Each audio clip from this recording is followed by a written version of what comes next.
Admit. I've hit admit on Mary Wells at least. Mary! At least 5 times I've hit admit on Mary Wells. Admit. Don't say anything happening right there. Try it one more time. Mary Wells admitting, joining. Okay, sweet. All right, one more time. Mary Wells. Good night, everybody, and welcome to the, what month are we in? COVID is killing me. The September meeting for the Jamaica Film and Television Association. Tonight, we have with us two, as they were described, multi-hyphenates. It is phenomenal women. that is one of the hyphen them to do, you know. That is one of the hyphen. So, you know, like TV hosts, personality, and CEOs and actors and writers and fantabulous women. And meeting for the Jamaica Film and Television Association. Who echo is that? Can we ask everybody who is not we or Lisa or Delia to please put your mics on mute? Thank you very much. Catherine Johnson, there you go. All right, sweet. Thank you very much. All right, so my name is Kurt Wright. If you don't know, I am one of the board members of the Jamaica Film and Television Association. I am a writer-director based here in Kingston, Jamaica. This is Noel Kier. I actress and producer in Jamaica. And now that we've gotten the easy part out of the way, we'll come to the multi-hyphenate then. Joining us this evening, we have you introducing Delia, or you want me to hyphenate, or how we going to do this? I feel like I know Delia better. This evening, I don't think that's. I met Delia on a cable and wireless commercial over a decade ago.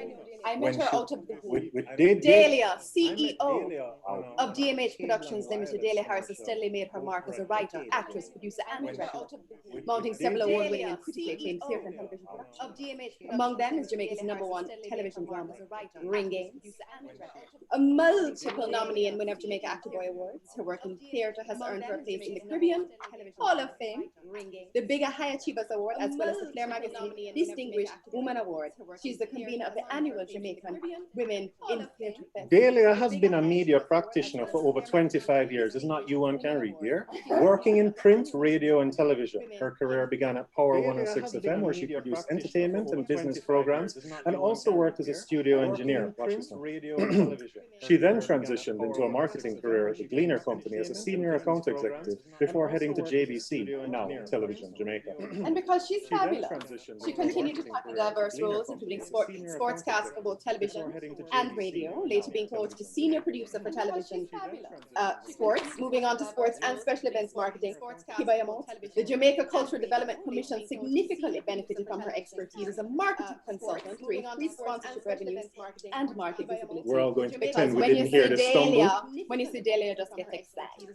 I saw you just stumble. So anyway, Miss, I do this for a living.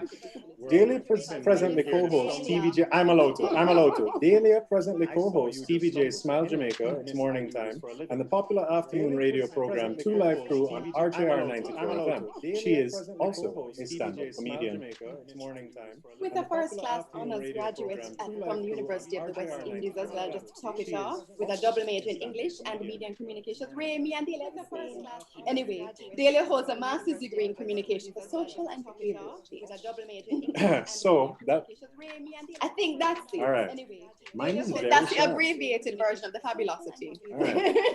No, just when you thought that you hadn't done enough in your life, here we go. So, on the other hand, we have Miss Lisa Wickham from Trinidad here representing Trinidad on Republic Day with her black and her red and her very white. On the other hand, we have Miss Lisa Wickham is an award-winning producer-director, president and CEO of Imagine Media International Limited, has worked on projects in Europe, Africa, North America, and the Caribbean. She is also the executive producer for the award-winning Hero, The Extraordinary Life and Times of Mr. Ulrich Cross, 2020 Pan African Film and Arts Festival. Wow, is one one bag of things. Scream in South Africa, Canada, US, Trinidad, and Tobago, and now on Showtime. So I can't reach it, but just know I pop in your column. Producer, award for the award-winning Home Again, starring Tatiana Ali, Lyric Bent, Kadeem Wilson from Jamaica. Paul Campbell from Jamaica, CCH founder, Jamaican adjacent, Stefan James, Fifi Dobson, and directed by Sud Sutherland. CCH founder, yes, Jamaican adjacent. And Girlfriend's Getaway. I can't pronounce that. And directed by Sud Garcelle Bouveau. See, there you Is go. that right? Essence Atkins, Terry J. Vaughan, Melinda Williams, directed by Roger Bob, produced and directed the acclaimed Forward Home, The Power of the Caribbean Diaspora, filmed in 9 countries in Europe, North America, and the Caribbean, screened in multiple countries around the world. Boy, you're going. We're going to take a sip of water, She's supervising producer on the Viacom VH1 series Girls Cruise with Lil Kim, Maya, Rome, and Chili. Produced/directed TV shows for BET and MTV UK. Producer in Trinidad and Tobago of the activations for the movie The Nun, Complex/Warner Brothers. And Chef Ainsley's Caribbean Kitchen. He did a kitchen show. Anyway, her company, Imagine Media, was a production company for Viacom VH1's Love and Hip Hop Atlanta, season 8 for episodes filmed in Trinidad and Tobago. She's also published, ladies and gentlemen. On a positive note, words of inspiration from Lisa Whitcomb and E-Zone The Mac magazine. Produced and co-host a popular TV show, The E-Zone, aired in 20 Caribbean countries, Canada, and on BET/BETJ in the US. Sipping some water. Saying an MBA distinction from Warwick University in Industrial Management. University of the West Indies. She studied at the Indian Institute of Management. Distinction from Warwick University. What I wonder? Ahmedabad, that's what I thought it was. The business school, University of Oxford. No, tackle that. I think that's a typo. Has to be. German. Belshaft She's going to say it. Belshaft Universität. No, tackle that. All right, cool. Right, yeah, there you go. Former general manager, new into business. Head of the Global Quality Exchange World Bank Project for Industrial Restructuring in Trinidad and Tobago, interim CEO, TTT Limited Media Network, state media with 1 TV station, 3 radio stations, and social media platforms, serves on the volunteer board because she's not busy enough. She also serves on the volunteer board for United Way Trinidad and Tobago. Former mentor, Queen's Global Young Leaders, mentoring young people around the world, board member, Seafront Lions Club, creative producer, lead host of the Now morning talk show on national TV and online, producer, host, digital series, World Talk. So before we go any further, I have to point out the fact that good Lord. Yeah, exactly. So for anyone who's feeling like you have not done enough in your life, 1, you're not alone. Yeah, exactly. So 2, if you think you have further to go in your life, you're absolutely right, and we all have a lot more to strive for. So, I'm just saying. So those are our guests this evening. And I would just like to point out too that I owe Lisa an apology straight off the bat, because when we did the promo for this meeting, I left off the fact that Lisa is a TV personality, even though I knew that Lisa was. Delia is also a TV personality. So I would just like to point out the fact that I left it off. Lisa has interviewed people for a living. Delia has interviewed people for a living. Noel has interviewed people for a living, so no pressure on me whatsoever. Right, so with that being said, we hand it over to both Lisa and Delia. This meeting is being recorded just out of nowhere. Big Brother just started watching, so okay, the meeting got interesting. Great.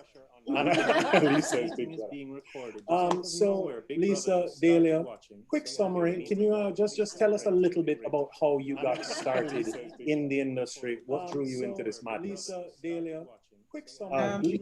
Just tell us a little bit about how you got started in the industry. I started at the age of 6 on national television here in Trinidad and Tobago. on a live children's program at the time.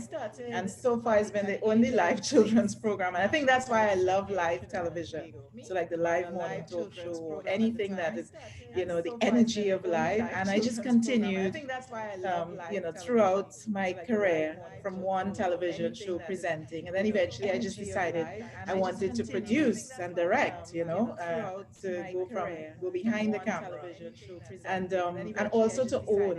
I thought it was important for me to own my content. So starting with the E Zone TV show, I started owning it and then selling it back to the television stations, or working out some sort of arrangement with the television stations across the region, and then of course with BET in the US. But I did start off. But when I started, I don't know if it's the same thing in Jamaica, but television was a hobby. So my mom used to say, this is not a real job. You have to get a real job.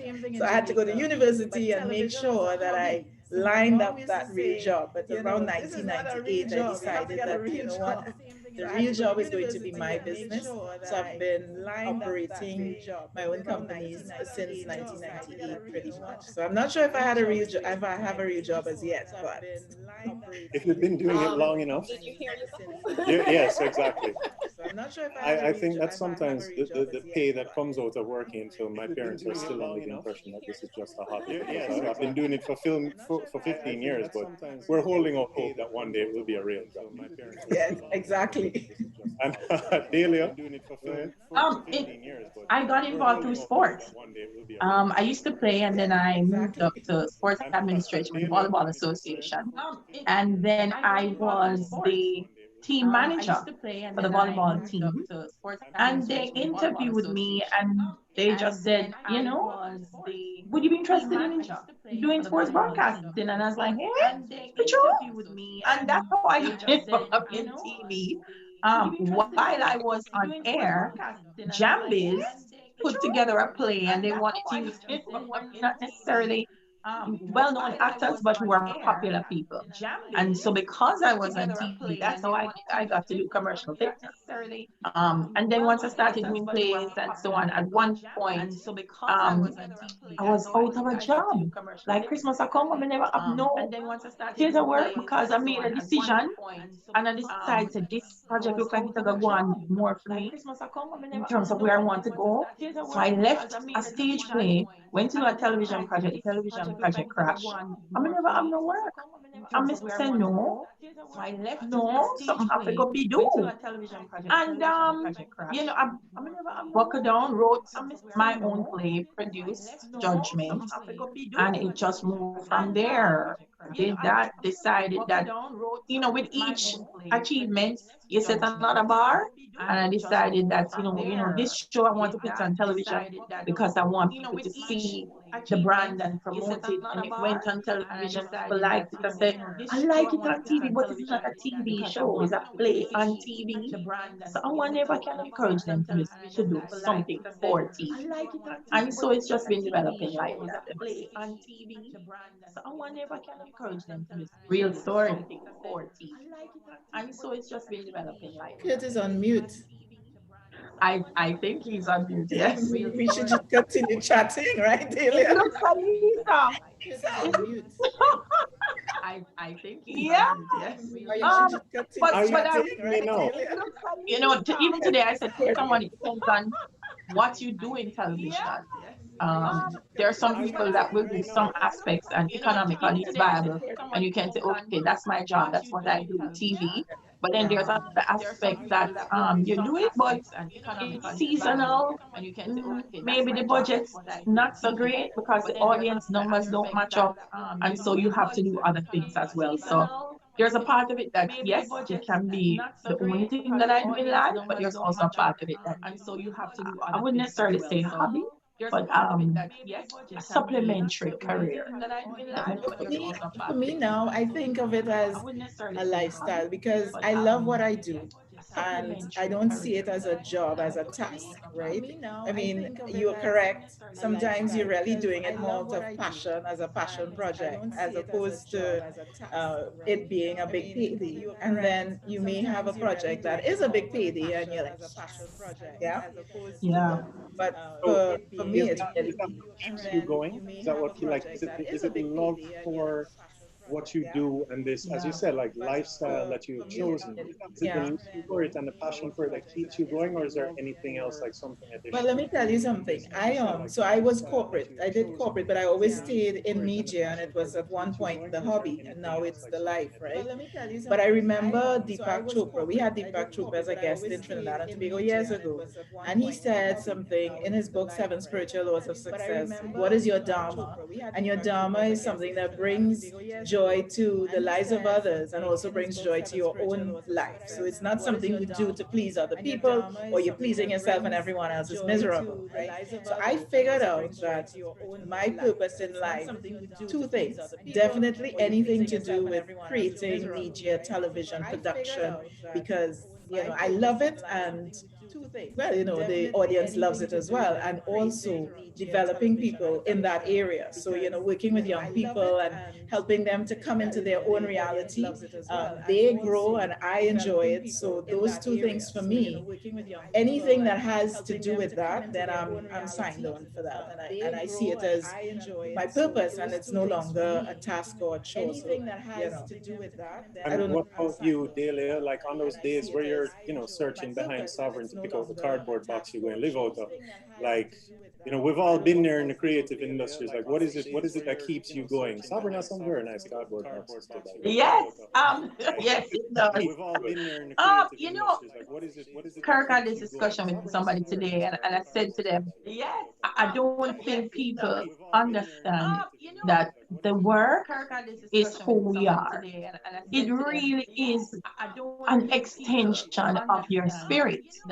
And I think they don't want to. So when you're creating the work, it's just a feeling that is almost indescribable because this is the work, it's happening.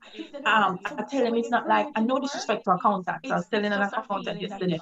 I said it's not like you sit down crunching the numbers and when you finish, you lock them up and you go home. The work goes with me wherever I go because it is me. And I have never put on a production. And at the end of it, I don't say, this is the last time I am going to do a play. I'm going to make my degree go work for me. Why am I doing this? And by the time I'm driving home, I see something that intrigues me and I say, I could have write a play about that because it could do this and it could change that. So sometimes we can't help ourselves, but I think it really is that.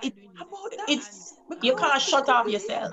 Yeah. And really, it's just a part of who we are. And then, I mean, I don't rule out audiences either because sometimes, yes, you do the work and it's about you, but then when you do that piece of work and then you meet somebody and it's made a difference in their life or it's changed the way that they view themselves or they view the world, then you realize that really what we do has a higher purpose. I really believe that.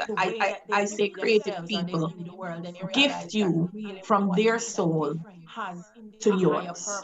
Taylor, you couldn't say that any better, because while you were talking, I was thinking to myself, sometimes, and don't get me wrong, sometimes I'm thinking just like you, this is it. I need to go do something else or find a rich husband and just, vegetate. Sometimes, and don't get me wrong, but then you start getting the messages in the inbox, or somebody says, 10 years ago, you told me this, and oh, I saw this production and now I'm doing my own thing, and you just changed my life or whatever. And that, just that alone makes you think, you can't stop, because so many people are being inspired, their lives being changed by what you do.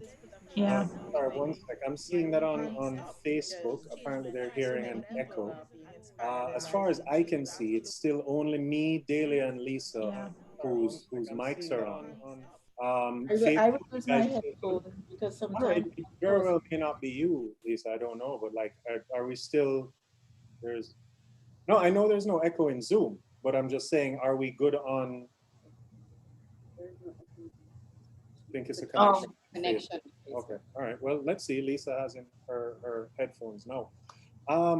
You know, it's interesting though when we talk about stuff like that because I mean I watched an interview or part of an interview with Shia LaBeouf and what's the girl's name from Kirsten Stewart the other day, and it was one of those things where the actors interview each other, and one comment that they both had in common is that they were saying that they both feel, regardless of the fame, the popularity, or in this movie XYZ or whatever you do for a living, they both had this internalized, constant internalized feeling that they're always happiest when they're on set. They're always happiest when they're at work.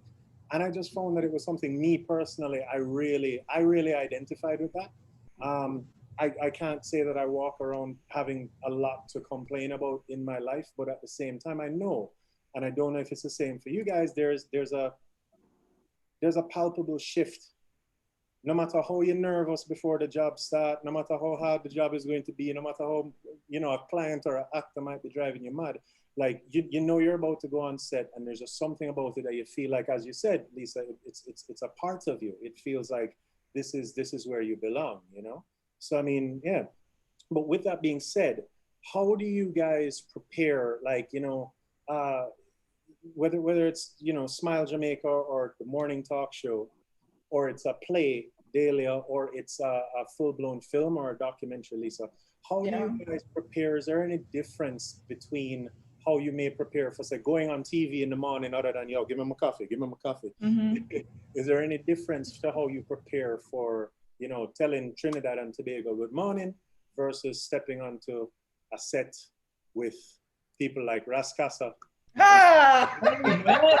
Yeah, you know. I'm gonna go get my headset, guys, to see if I can kill the echo from this end as well. All right? Okay. All right, no problem. Oh my gosh. Yeah, and that's where we met, right? On a set with Casa. Quite a long time ago. That was an experience. It was an experience. The joke about it though, because people wouldn't know. So I worked with Casa on a project for MTV years ago in Jamaica. And what it is that we shot this, we did a film for MTV for AIDS awareness, whatever, and you know, AIDS and just general sexual health awareness. But Casa wanted to do a movie instead of like a, you know, some corny PSA type thing, which I think was a good idea. The next year, MTV shows up again and they decide, you know what, it came out so well last time. We would like to go to Trinidad this time, same time of year, and, you know, just go do it again. Now, being Jamaican and feeling like Jamaica is the center of the entire Caribbean, nobody bothered to check if the weather in Trinidad was similar to Jamaica at that time of the year. So we wrote this pretty in a super Caribbean thing with, you know, all this color and da-da-da-da-da and XYZ, and we got to Trinidad, and upon arrival in Trinidad, we found out that that is the beginning of their rainy season. Lisa, I'm still upset with you because nobody ever described the rainy season in Trinidad to me before, and in the words of my good friend Joel Burke, they don't describe weather like that in the Bible. There were days when it rained and you literally could not see a hand in front of your face, and as you cover the equipment, the rain stopped. And you uncover it and it started back and you cover it back. It was an interesting challenge, but overall, we all had fun and the product came out well at the end of the day. All thanks, or mostly thanks on the Trini side, to Lisa Wickham and her efforts. So again, tipping the non-existent cap to you. Thank you so much, Kurt. And I think that's where our friendship and even partnership on other projects happened, yeah? Because I was able to come across to Jamaica and work with people like you and Natalie Thompson. I don't know if Natalie is in the group tonight. She's not here. No, she usually is though. Somebody call Natalie and tell her jump on. And Paleface, and, you know, I just met so many wonderful people in the industry in Jamaica. And I think it's so important that for things like this, because I believe in that cross-cultural, cross-Caribbean connection and collaboration.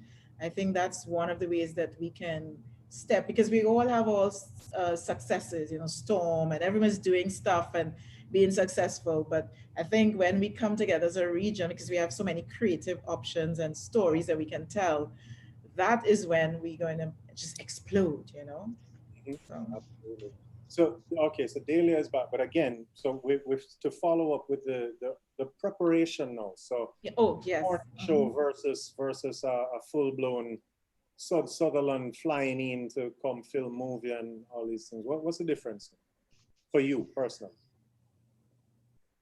I mean, the prep time in months and years is a lot different. I guess because of the magnitude of the project, the prep time is different.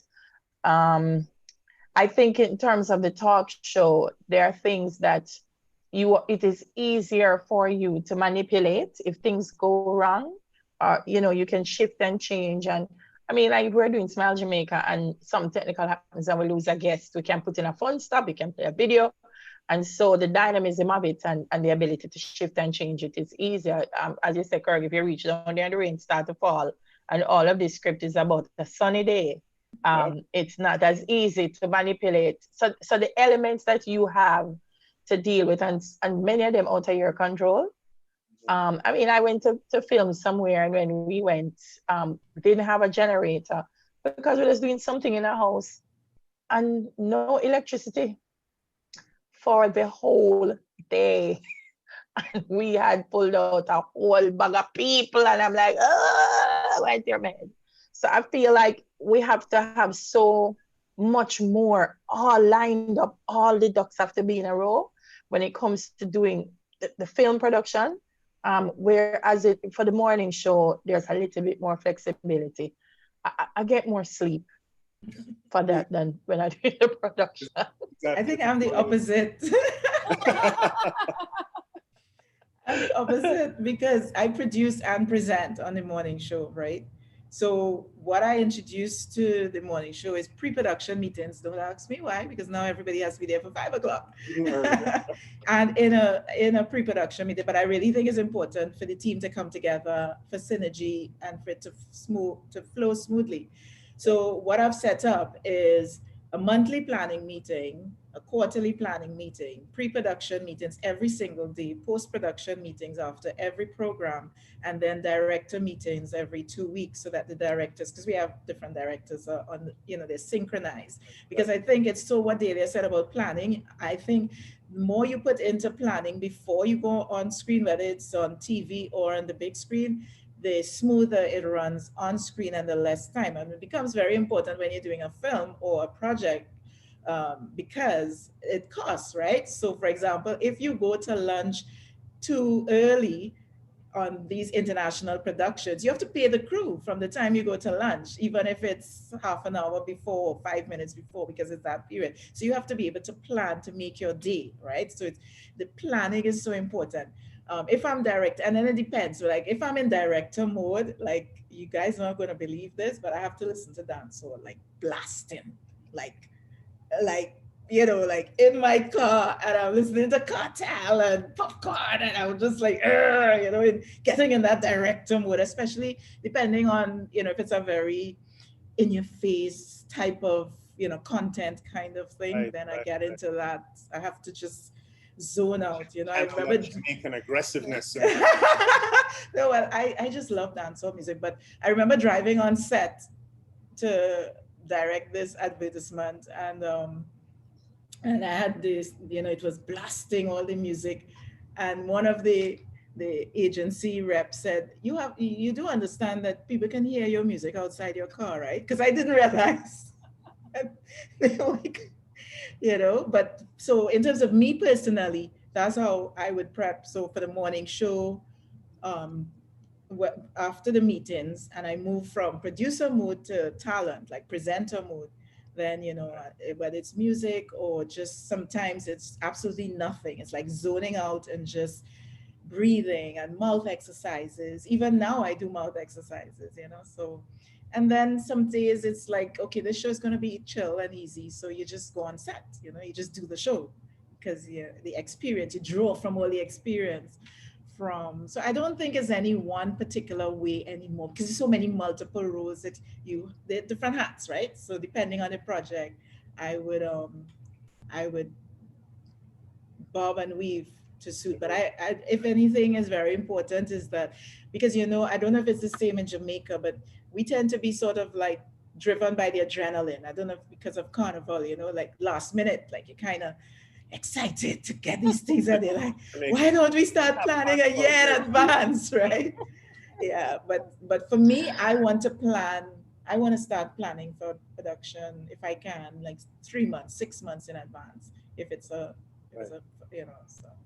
Yeah, so that's the challenge I have, Lisa. I like to plan. I really do. But then if the team don't like to plan, and you say, so if we're gonna do this a year from now, can we decide that this is what we're gonna do? And then we drag and drag, and then like 2 months before you say, so it's we're gonna do this in 2 months, right? Yeah. And then so I mean, I'll respond and run up and down, but I really would prefer if Me too. Of course, budget sometimes.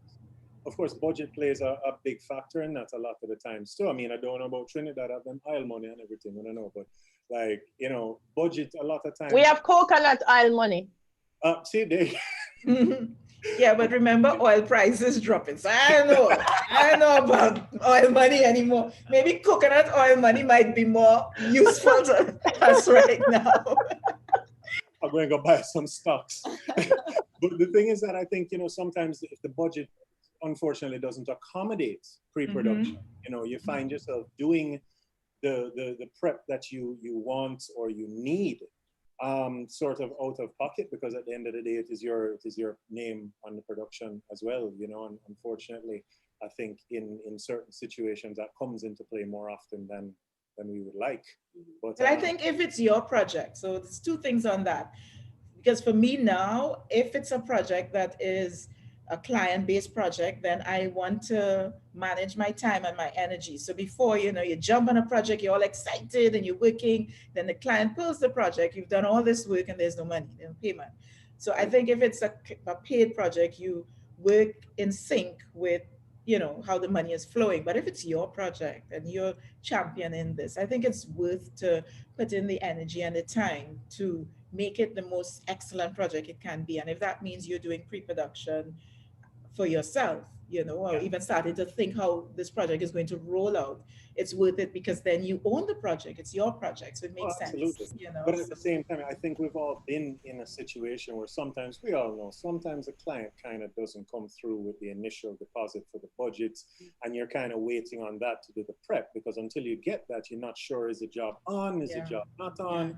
But the time is burning down. Maybe they've given you a deadline and you're kind of sitting there going, but I need to do my end of this, you know? So overall, you know, it becomes a challenge, I think, one way or another. Miss actress, producer, you had a question. Can I hijack and ask a question to both of you as producers? Daily, I think as actress as well, because you have felt this pain.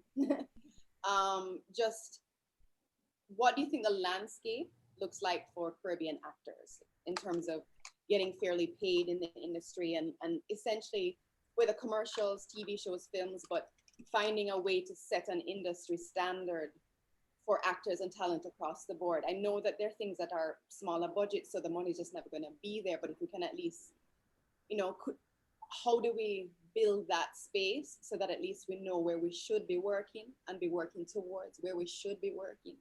Kind of like, what are your thoughts on that? All right, I'll start. Yeah, because I mean, I've been on both ends. One of the things I find, Noel, is that, and I've said it to the actors here, is it's almost as if the way they've done it with Nollywood is everyone's kind of just claimed the industry and invested in building the industry. In the beginning, it meant a lot of work for little to almost no pay. But it took the industry to a level that now, if you go on Netflix, there's an entire thing on Nollywood. If you want to find a Nollywood film, it's there. And the Nollywood actors, I'm seeing them on HBO. I'm seeing them in other movies. I'm seeing them moving over to the US. But part of that is because they've been able to build a portfolio, build a brand, build a name. And the challenge I have is in the Caribbean, I feel like we have to do more work. Now we know so to me, we can't just do like one major big budget project every 5 years and hope that that's going to push us into the global market. We just have to keep churning out work, short films, low budget films. Sometimes, let me tell you, it's a story. You know, I watch some films sometimes. I say, Lord Jesus, I can't see one thing this person doing on Netflix. I hear people talk about Netflix quality. I watch a film the other day, I couldn't see a blinking thing. And some of it, me say, where's the audio? I can't hear what she's saying. But the story was so interesting, and because it came out of a particular continent, people were watching. And I feel like we have to build that to a level and then start making the demands, because until we do that, it's never going to happen. I know when I crunch, no, I mean, because even now in COVID, I've said to actors, when I go on your Instagram, I don't know if you're an actor, if you're a hairdresser, or if you're selling cosmetics, or if you're a chef. Because what I'm seeing a lot of is, this is what I ate today. Do you like my new hairstyle? But if I'm a producer or a filmmaker, and I say, let me go see what Jamaican actresses are up to, I can't go to and say, oh, this monologue was powerful. Oh, wow, this girl looks interesting. So I think we have to continue to build a demand for the services, and then we can start asking for what we deserve. And to stick a pin in that as well too, I think something to consider is that, especially for those actors that you're talking to, now during COVID is actually one of the best times to be doing that, because one, you have the time to do it, but then also keep in mind the fact that it's not just a Caribbean thing. Even people in Hollywood, people in Europe, everybody right now. I just saw an ad on online for a DP in Europe who's selling his entire red package with all, I mean, an obscene amount of money. This is house and land money, but he's selling his entire living because nothing is happening work-wise.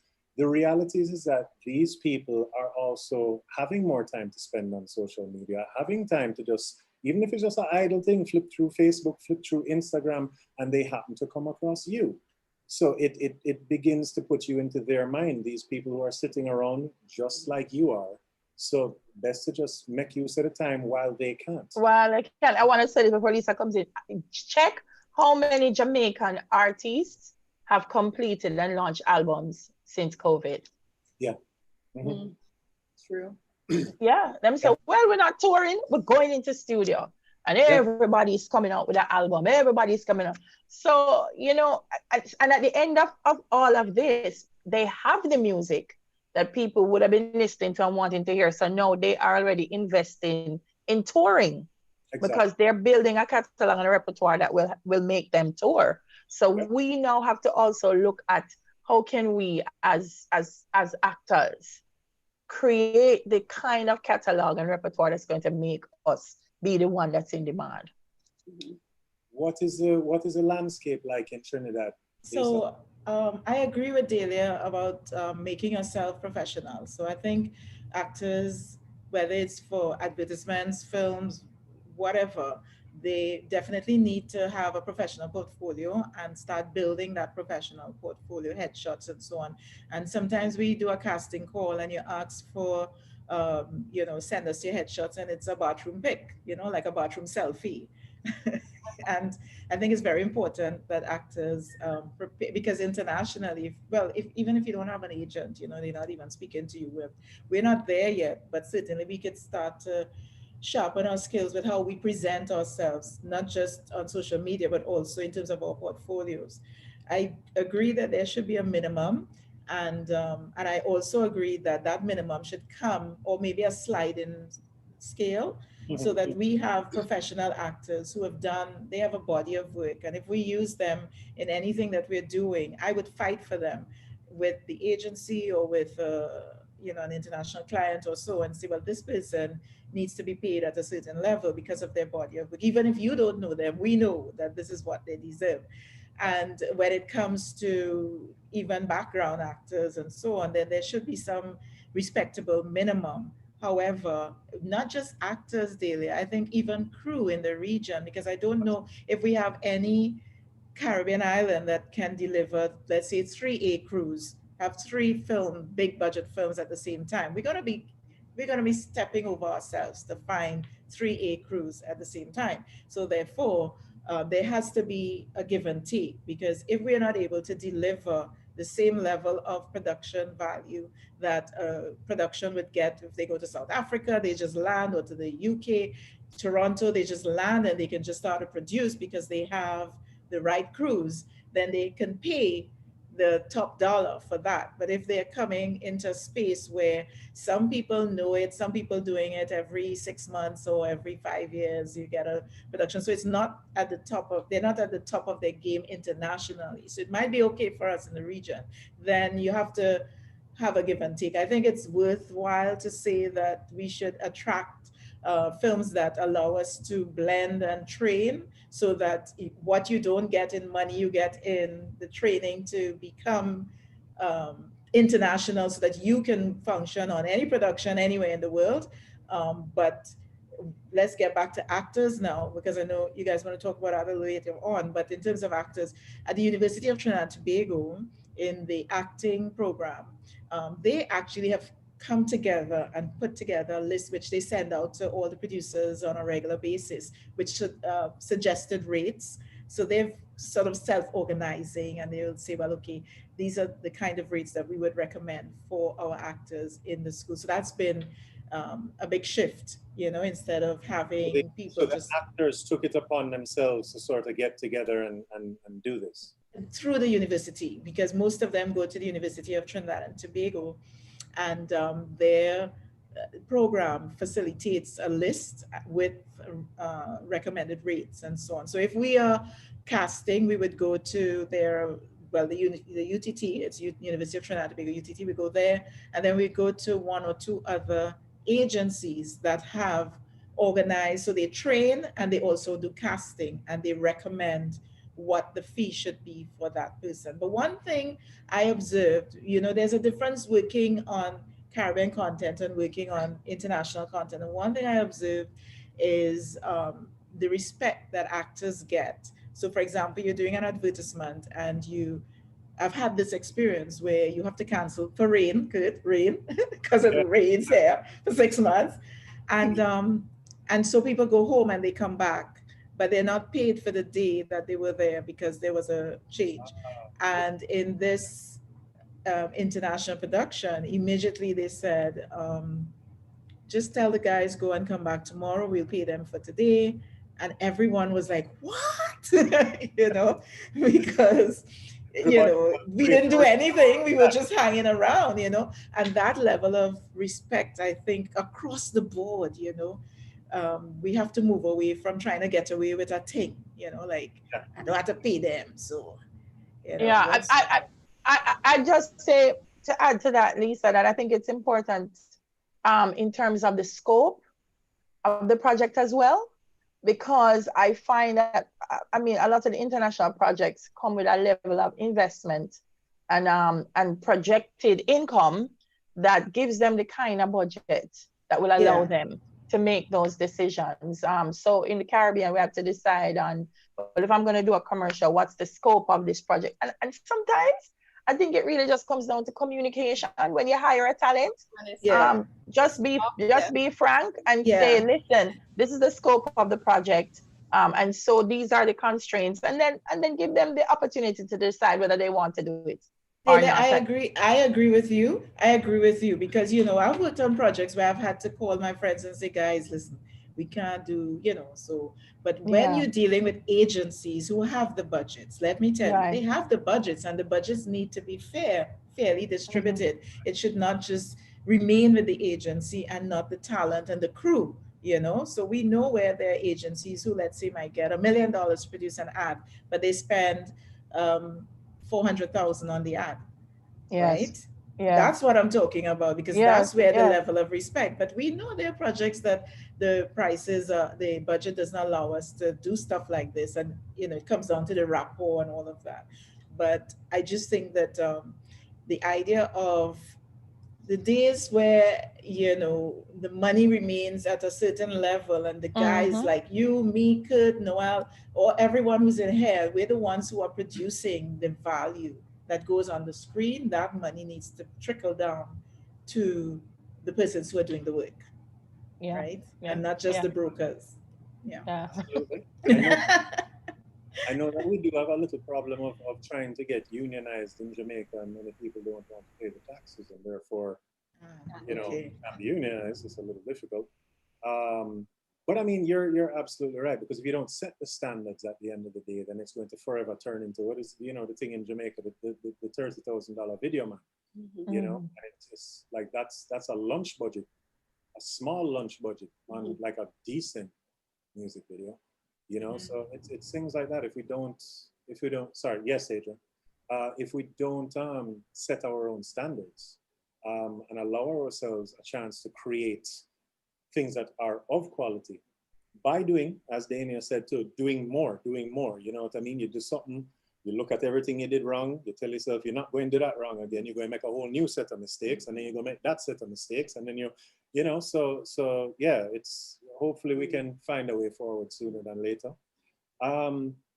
Lisa. So Kirk, so just to reinforce that, because like I had conversation with, and I like to go back to Africa, because I think sometimes a lot of what we do is so focused on North America, and that's such a big market, and a lot of what we do in the Caribbean is so appealing to them. So I have a lot of conversations with them, and a lot of the things I've discovered is that it's simply this: they've done so many projects because at the start people just gave off their time, their expertise, but then as soon as the audience started building and the money started coming in, then everything started building up. But it takes that kind of integrity, though.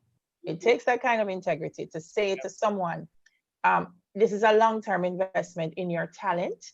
And so if you're with me and we build, when I start making millions, I'm not going to say, oh, bye Noel, because now I can afford Viola.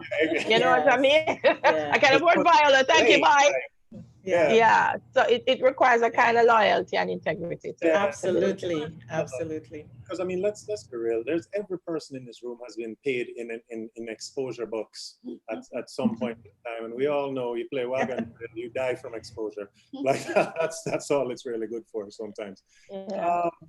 But you know, question just in terms of, you know, we want to put out this work, we want to be doing bigger, better things, whether, you know, we talk about Africa, we talk about North America, whatever your target audience eventually is. You know, for say like Lisa specifically, you know, you've done a lot of co-production type stuff.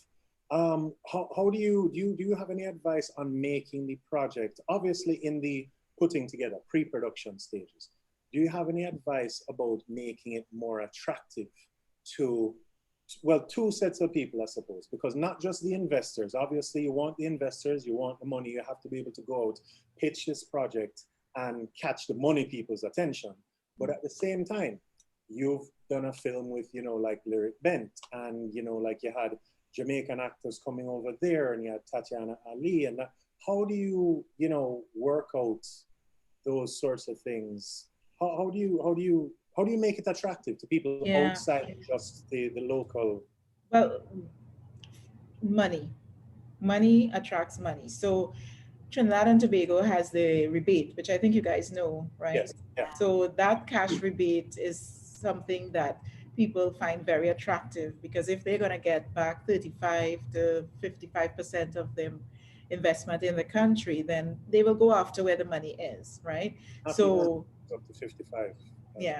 35 to 55. So that's one of the things that would make it, so it really has nothing to do with your production sometimes. It just has to do with the location and what the location, and we're talking about here co-productions, international and Caribbean, right? So it really has to do with what is available on the ground, because they come for different reasons. So if it's a production between 3 to 8 million US dollars, then they are looking to see how they can best manage the money, because it's not an $85 million film, right?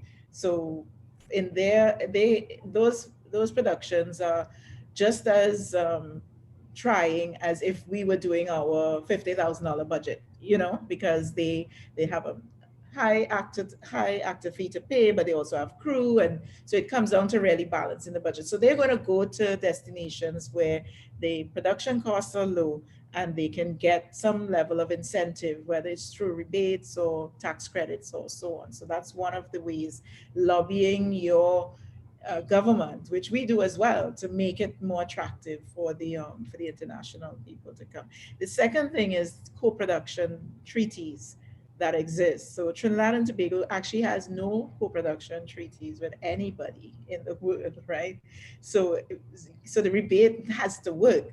Otherwise, why am I coming to work with you in Trinidad and Tobago if I can't do a legitimate co-production treaty? I don't know if Jamaica has any co-production treaty, but right. So what we have to do then is to look at producers in other parts of the world who have the opportunity to do co-produce productions with. So for example, linking with a producer in Canada, because Canada has co-production treaties with everybody, right? So they might be able to do a project. So you have to make your project have legs in different parts of the world, even though you're in the Caribbean, which is, for example, Hero, or, shot Ghana and Canada and Trinidad. So you get money from different destinations, and you're not just thinking of getting money from your home country here in Trinidad and Tobago. And this is not pie in the sky. I mean, people can approach people on social media, on forums like this, festivals, meeting people that are so interested in diverse content now, that it's not a case of, oh my gosh, I have my project in, in Portmore in Jamaica, and I'm never going to be able to work with somebody in Germany, for example. It's very possible, because they are looking for projects to partner with. So even though we in the Caribbean may not have these treaties that allow us to officially do co-productions, we can we have to look and see which countries in the world have co-production treaties, and link up with producers in those territories, and then write scripts that allow you to move, right? To move from one destination to the other, because then it makes sense. Now, Dele speaks about Africa, and I love South Africa, right? I actually work in South Africa, right? Because I think that connection between Africa and the Caribbean is something that we need to develop, because we are so similar. We have differences, but the similarities are there, and the stories resonate, which is why Nollywood is so successful, because we can identify with the stories that come out of Africa, and they can identify with what comes out of the Caribbean as well. So we need to look at what opportunities exist in that corridor between Africa and as a continent, and the Caribbean as a destination. Yeah, and I find Kurt that like CCH, for example, who has Caribbean heritage. When you talk to a lot of the actors who have Caribbean heritage, they really are interested in helping to develop film in the region. Now, they may not take the pay, but at least they'll give you advice. They'll guide you in terms of, listen, this is what you probably need to do. From my experience, these are some of the things that will have to happen in order for it to move. And Lisa mentioned something very important, which is the content. I said to people, we have to create what we need to create until we can create what we want to. Creatives don't want to hear that. I never want to hear that either. But the reality is, we have to create what the globe wants to see. And then once we have their attention, then whatever we want to create. I tell them, if Amistad was Steven Spielberg's first film, I don't know if he would be Steven Spielberg. People went to watch Amistad not knowing what it was, because it was Steven Spielberg. And then they went and they were like, wait, what is it? Okay, this is new.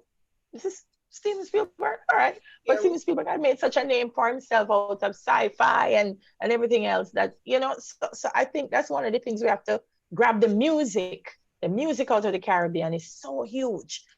We have to start making more content that includes the music, reflects the music, has the artists in the content, because people go watch them, and use that as the propulsion to get to where we want to go.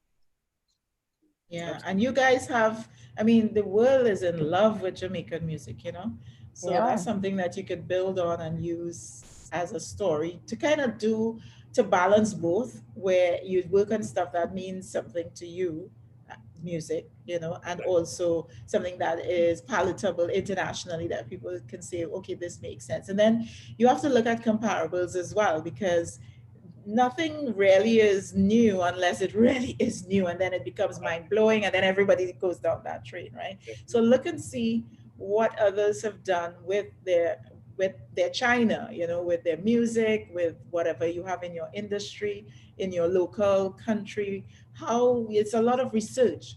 You know, I think that so much work is done with little research behind it. So we end up making mistakes that could have been avoided if we had spent more time. Just as I believe that it's important that we plan and plan and plan before we go to camera, I think it's important that we research and research and research. And we're not a research people generally. You know, we kind of like intuitive and creatives, which I am as well.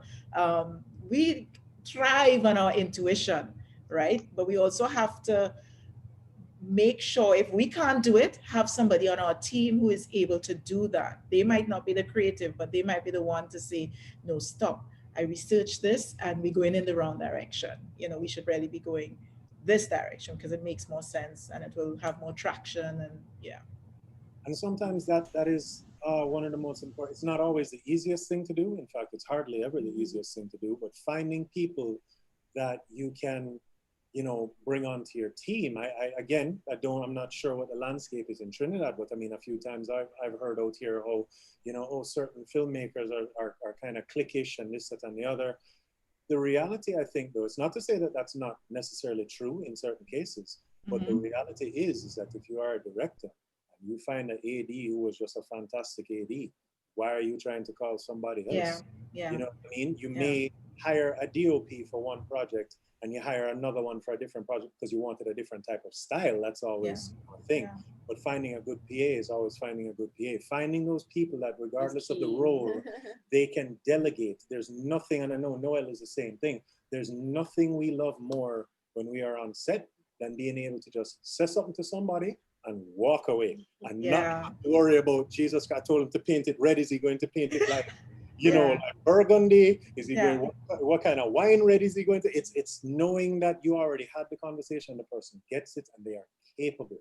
Yeah. And therefore you can just delegate. It's one of the best feelings. And that's why, Kurt, and Noel, that is why it's important if you're coming in as a PA that you function as the best PA there ever was, because you are right. You are just going to continue to that same group that you made that very first successful project at. That's who you're going to trust, and that's who you're going to move forward with, right? And yes, from time to time, you might be instructed to work with someone else based on the project, or you have to come together. But if you have the choice or the decision is in your hands, you're going to go with the people that you trust, right? And we see it internationally as well. When you look at the credits, they work with the same people. So you have to make yourself relevant to this group, to this ecosystem, so that you can move with the ecosystem, right? What a lot of people don't realize too is that, like, you know, as you even say the thing about being a PA, I find that personally, a lot of my opportunities have come from people that I started off as a PA with them many, many years ago. Yeah. I'm supposed to be writer, director and all this. There's people who can call me tonight and I'll be like, yeah man, you need me to come PA something for you tomorrow? Yeah man, no problem. Same thing. Me too. Definitely. Lisa, want to come PA something for me. Next thing we're shooting, Noel. Next week. Yeah, well, I can't fly out. Our borders are closed. I would PA a project for you guys. Of course, just fly me, feed me, and put me up, and I'll come. Yeah. The same thing applies. The same thing applies to actors in Kurt. Because people see actors being used over and over again in projects, and them say, "Oh, only them friend them I use." When the reality is, when you're a producer, you put your money in a project, you can't afford to put an actor on the set that's going to come and say, "Oh, I don't know the lines." And you can't direct them, and then the chemistry is off, and your money just going. You're like, God, listen, 1 more hour to pay the crew, learn the lines. A lot of people, especially in the advertising world, they get paid to be on set because they are very pretty. Yeah. When you you guys have that as well? Oh, Lord. Well, I think we call it agency brown. But man, sometimes you've been on set and you're spent the whole day going, wow, okay, but then you go action and they go, Yeah. Hello. No, that is not the line. It's not the line. I mean, so yeah, you know, the capability, again, people you can trust. Do I want to see the same person who was just advertising hard bread, advertising Scotiabank, then advertising a security thing for my home? No, not particularly. But if I want the ad done well, I'm going to hire people that I know, again, I can say something to you, and I can walk away and leave and trust you to do your side of it. Loving this. So the next, you had well, okay, so this is kind of split into, as someone who's accomplished the difficult task of filming, Lisa, a film, getting a film done from A to Z, Dahlia, in terms of getting your series done, you're in season, you just did season 3? 3. Right. So in terms of having accomplished these monumental tasks, what advice would you give to someone aiming to do the same? The pitfalls, the wow, I didn't think of that moment that you had, that you think that has allowed you to just keep going and do it again. Get through it the first time.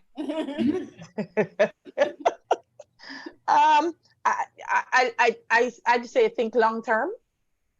So before I even did season 1, I in my head decided that, okay, this is what's going to happen for season 1 in terms of the budget and what we're able to manage. But from that, I can build it out to season 2 and to season 3 and to season 4. So long term is important in terms of moving from one thing to the next. It's easier when you're doing the seasons because I give myself an out. So for like Ring Games, for example, was pitched as a relationship drama, but not necessarily a drama about the same relationship. And I did that because I know that actor, if an actor in Jamaica gets an opportunity, I mean, Chantal was in my play and I wrote the play for the person of Chantal's complexion, everything. And then Idris called Chantal. No, I mean, what am I going to say? No, you can't go to Idris because I wrote this for you. Who is Idris? Who is Idris? It's Idris saying for what? So I have to bear in mind that if an actor get calls for something, I have to let them go for the opportunity. So in terms of the seasonal, I pitched it. I didn't box myself into a corner so that next season I'm not able to deliver because I put myself in that box. So I pitched the idea, but then it gives me the opportunity every season to kind of shift and change it a little bit. So as I learn from certain things, so I know that, all right, this person that was able to manage this, so let me change the character a bit, move them from being full-time to just a featured actor. And so it gives me the opportunity to kind of shift and change as I go along. Yes, I use one location now. Next season, I want to use more. I use the airport. Did I learn from that? I was so impressed when I saw that though. I was sitting there going, how on earth did she pull that? Real story. Behind the counter too. It's not like he just went in from like just up against the glass. It was behind the counter. All right. So let me tell you that. So tales out of school, I use somebody who actually works behind the counter. Because he had an ID that would take him behind the counter and he knows how to. Somebody said, look, me now gonna fight the actor for go behind the counter.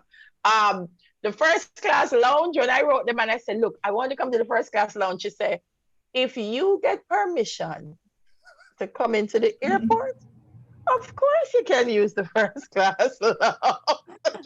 So when I called and I said, we're in, she said, no, girl, if you get in, come use the first class lounge. So let me tell you something. No more airport scenes for now, because that was something else. But yeah, I give myself kind of enough space to shift and change and make it a little bit manageable, you know? Yeah. So in COVID now we have different considerations that I have to think about in less characters coming together and scenes, and so writing and producing helps because while I am producing, I can edit. So which would be difficult if I wasn't writer producer, because it means that I have to keep going back to the writer and saying, look, man, you have to, we're not going to get the airport, so I'm going to have to go get to somehow. So instead of a plane, let him take a bus. Yeah. But as the writer, I'm able to do that. Yeah. And just before we move on to Lisa, I think we have to acknowledge the fact that getting a season 3 of a show in the first place, that's a good feat. But getting a season 3 of a non-reality show in Jamaica done is a really big deal, and you deserve to be applauded for that, because that's not an easy thing to do. In the economy, this industry. So big up yourself, Lisa. So I have a couple things that I think are really important right now. And the first one I'll start with is get your legal ducks in a row before you start any project. So, because for me, you get all excited, you get a big phone call, you got to work on this project, and you jump right in. And then halfway through, you realize that some of the things that you should be entitled to, you're not, and it's too late because you're halfway through the project, right? So I think getting legal advice, whether it's from a friend, a beg, or whatever, it would be ideal if you can have top-notch legal representation, but some form of legal advice, and get your contracts in place. So if you're a producer, get your producer contract. Well, obviously, I'm speaking to producers here because usually there will be talent contracts and location contracts and all of that. But as the producer, you need to have your contract. What's your credit roll? How is your credit going to appear on the screen? In terms of how the payment is going to happen, and that's so important because, as we were saying earlier, you can't start a work unless you get paid, right? And I was guilty of it earlier, Clark, because I'm so excited, I'm so passionate. Start to work, so I'm like, okay, guys, I'll start the project while you're organizing. And guess what? Project boss. I'm left with all these people who worked on the project and no money, right? Because and the thing is too, that I think it's important to recognize that regardless of the name, no one is above anything that could go belly up. So we had this project because I'm speaking now about the projects that come from international as opposed to my own project, right? Because you would know your project, you know your budget and so on. But you get a call from someone who might have worked on a Steven Spielberg film, and they say, okay, so I'm doing my own thing now, and I have the whole crew behind me. I was the first AD for Steven Spielberg, whatever, and you're thinking, wow, I'm getting access to all of these people. This is gonna go great because, get your contracts in place before, regardless of who it is, and put your business in place as to how that money is going to come in, especially if you're a producer and you're going to be paying other people. How is that money going to come in? How the tranches are going to come into the project, and make sure you have money in the kitty first that can cover if you're going to be working for the first month. If you're working for 3 months, to cover, so let's say the first month, and you might have to walk away from projects. So like now, if that's not coming up front, I prefer not to have to deal with people calling me, Lisa, I need my money, I work on the project, I want, and walk away from projects that are not able to be upfront, because chances are they don't have their money, and they kind of want to use you guys or use us because we're in the Caribbean and we want to work with a big project or whatever. So that's one. And the second thing is choose, and this could be any project, TV, film, advertisements. Choose your crew and your talent carefully. So my mantra, 2 words: no drama. I want no drama on my sets, right? No shouting. And we just come to work. Let's work. Let's all get along. Let's have fun. Let's have a great rap party, whatever. But let's do the work. I don't want to know about who have attitude and who have ego and who don't use sugar and who don't use brown sugar and who use white sugar. Leave that at home. So that really comes with choosing, being very careful about how you choose who is on set, whether it's your talent, whether it's your crew, So those are the 2 big things for me. And then in terms of production now, like passion projects, I think one useful way is if you can marshal the resources to do a proof of concept, which could become a short, right? And then I think you guys have done it like with the propeller, right? So that then you can take it to festivals and so on, or put it online and get crowdfunding, then that way you can in fact build the momentum behind your project to get your feature done or your series done, right? So those are my 3 tips. So there you go. I like it, man. It feels like a master class up in here. And I am having a master. I'm talking to you. You're in my head because I'm like, wait, I have a master class in October. You know? You had a Dana.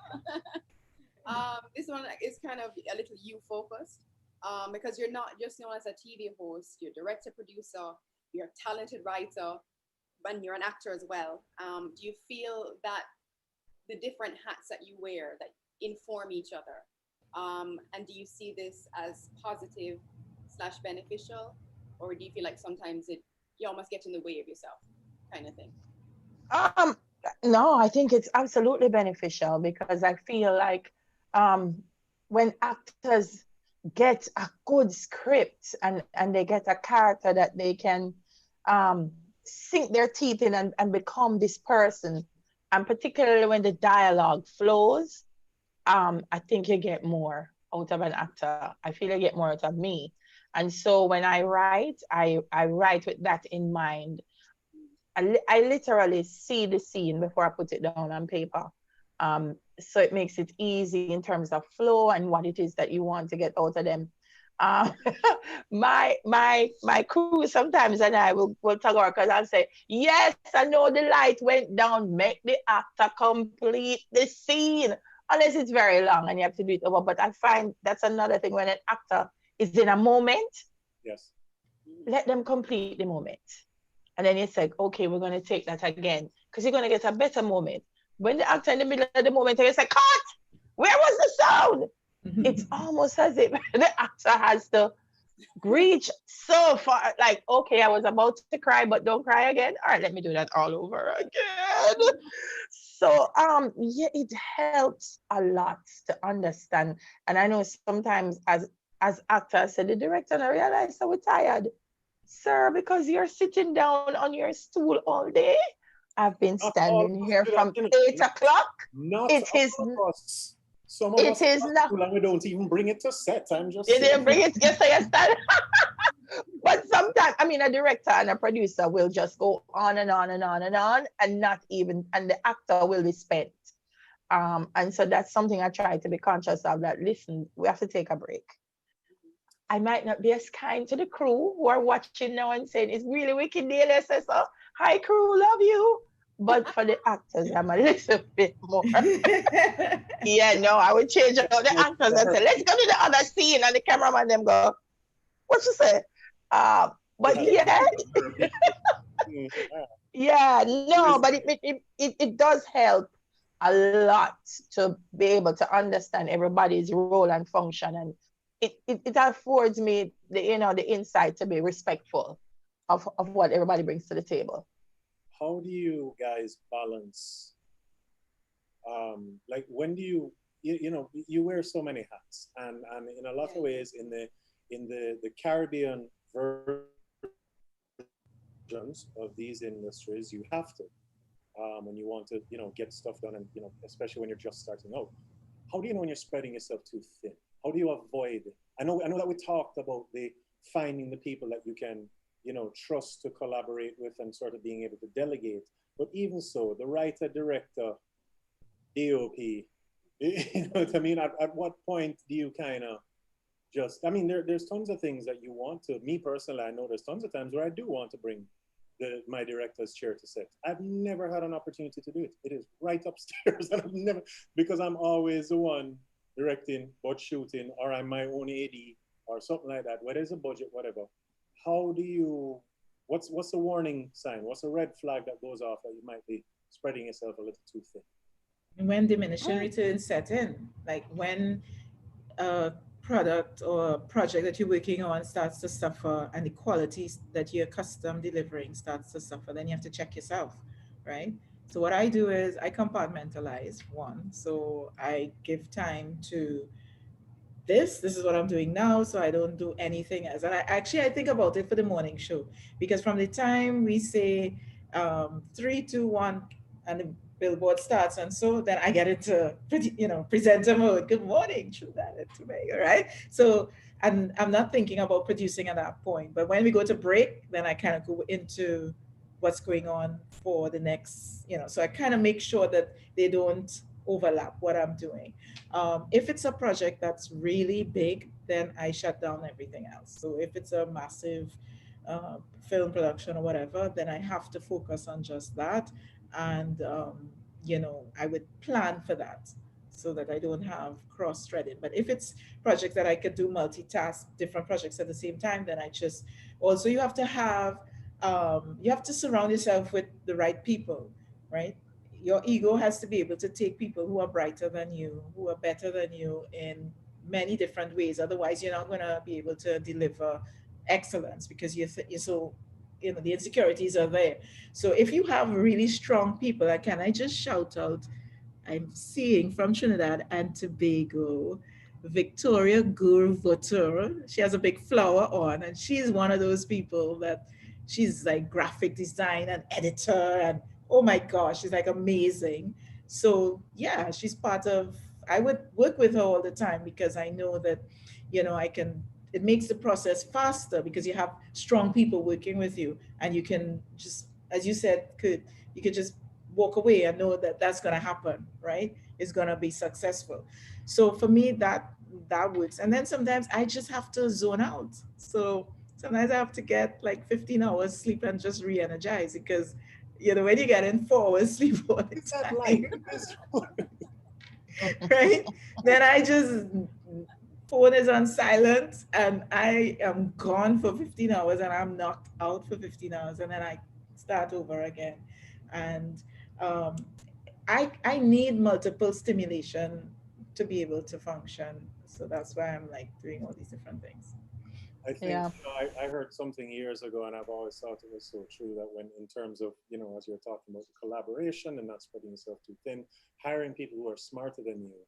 I've always sort of believed, if you are the smartest person in the room, you are in the wrong room, because it can't be you one just being, telling everybody how to do what they need to do and X, Y, Z. That's not the way. It's draining. Yeah, Yeah. Yeah. just as last question before we open it up for Q&A, Kevin has been taking notes of any questions coming up in here or on Facebook. If you want to sneak in something right now, please do. But just, for both of you, just as, the women's in the industry, and both having been established, you've both been doing this for quite a while. Do you find, what is your experience as a woman in the industry been? And know that as and when I say that, I mean, like, say, starting off, is there a difference between starting off versus now?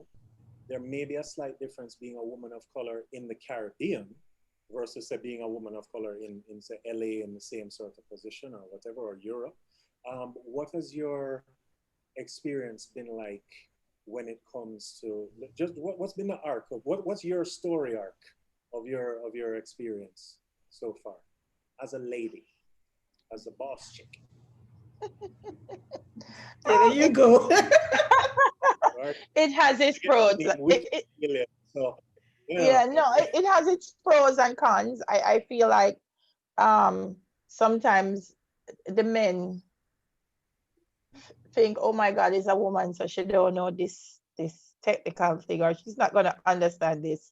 And some will try to go overboard to help. Some will just try to shut you down because you don't know what you're talking about, and then I get really, really mad and annoyed. So it varies. I like to say, and Lisa touched it, just ensure you have the right people around you, and people who come to work, whether male, female, we're working. And so if I get mad at you as a man and I shout at you, you're offended that as a woman I raise my voice. Right. But the man can raise his voice, but you don't raise your voice at me. Oh, it's legitimate, obviously. Yeah, so I've had to contend with things like that, people. And sometimes I want to get the project done. And so I understand that it is what it is, and I will try to just work with what it is until the next project, and I don't call you back. But no. But those are some of the things I think, though, that in terms of the way we tell stories and the lens that we see things through as females, and the work that we put out is a very important part of the dialogue that has to take place in the world. And I think part of why a lot of people resonate with it is because of that. It brings that kind of truth to it and that kind of reality of a different way of telling things. Man, I watched a show the other night, and they were underground, and the whole base was exploding. I mean, there were electrical wires everywhere. They were gonna be shocked to Kingdom Come. Everything was falling around, and this girl was running around in her underwear and her marina. And I'm saying, this must be a man who wrote this thing and directed this thing, because no woman going to be running around past all the clothes in the world and still be running around in her underwear and her marina. Um, my skin, the thing that I'm gonna cut her first of all, and I'm like, what? Which man did this? So it we need the women's voices to make a difference, and so that's been it for me. I flow with the tide. I flow with the tide. But Yeah. I will take up with that one because I just wrote down sensitivities that female directors bring, Yeah. because my experience is that the male directors want to get the shot. They don't care if your stomach by your chin, right? They just put the camera. I don't know if Kurt you're one of those, but No. you just set the camera, and sometimes I have to say no, raise it a little bit. You have a little thing there, or the stomach, or turn the angle, and so from that perspective. But anytime I'm asked this question, I usually say I never see myself. I might get in trouble for saying this, but I don't see myself as a woman in business or a woman director, whatever. I just see myself as a business person, or I just see myself. I am here. Take me as I am, and don't put me in a box and say, oh, you're a female director or whatever. So most of the times when things like that happen, it goes straight over my head. So I Yeah. had a situation where a director wasn't, well, we have, it's more like a switcher, but they say director, like for TV then, right? Which is Right, different from yeah. film, because like producer is more like the director, really, right? So I wrote what I wanted done out for the show, and he just did his own thing. I nearly lost it. No, I lost it. I did. A little F bomb and thing came out and stuff, which is not the norm for me. So, when that comes out, it's like, what? She real vexed. But then afterwards, someone says, um, he's like that with women, he just doesn't like taking instructions from women. So that had gone straight over my head. I had no idea that that was what it was. But I refused to accept that and to give it any power or any space. So I didn't even engage him in a conversation as, so because I'm a woman, no, I just said, listen, as a matter of fact, interestingly enough, the man who was like the CEO, he took him off the show before I even had a chance to, and I said, kudos, he said, you know, um, that's it, he's not on. But then months later, I realized that this person has value. This person works well. And perhaps we need to have a conversation to sort of bring us to the same level, because I don't want to throw the baby out with the bathwater, and I want to be able to work with someone who has talent. And now we work very well together, right? So I'm not sure if it is because I'm a woman, because I never engaged him in that conversation. I was told perhaps it was that, but I am not giving value or power to anything that could deter me or detract me from what I need to be doing. So some conversations just don't happen because they just don't exist. I don't know if that makes sense. No, absolutely. Yeah. Absolutely it does. Yeah. All right, cool. Just like masterclass. All right. So, all right, cool. So we have a couple of questions from Facebook and from Facebook here as well. Okay. So question where Kevin had to step away. He just sent them to me a while ago. So we have a question from Nadine. I'm figuring this is Nadine Rollins. There she is. In the chat for both ladies, do they engage writers? If so, how? I.e. for specific jobs or on a regular so that you always have content? Do you engage writers? If so, how? Like what's that process? If the job calls for a writer, so I'm working on a couple of films right now, and we have one in particular, we are engaging a writer for the film, but that's in South Africa, right? So it would necessarily have to be a South African writer. So it depends on what the project is.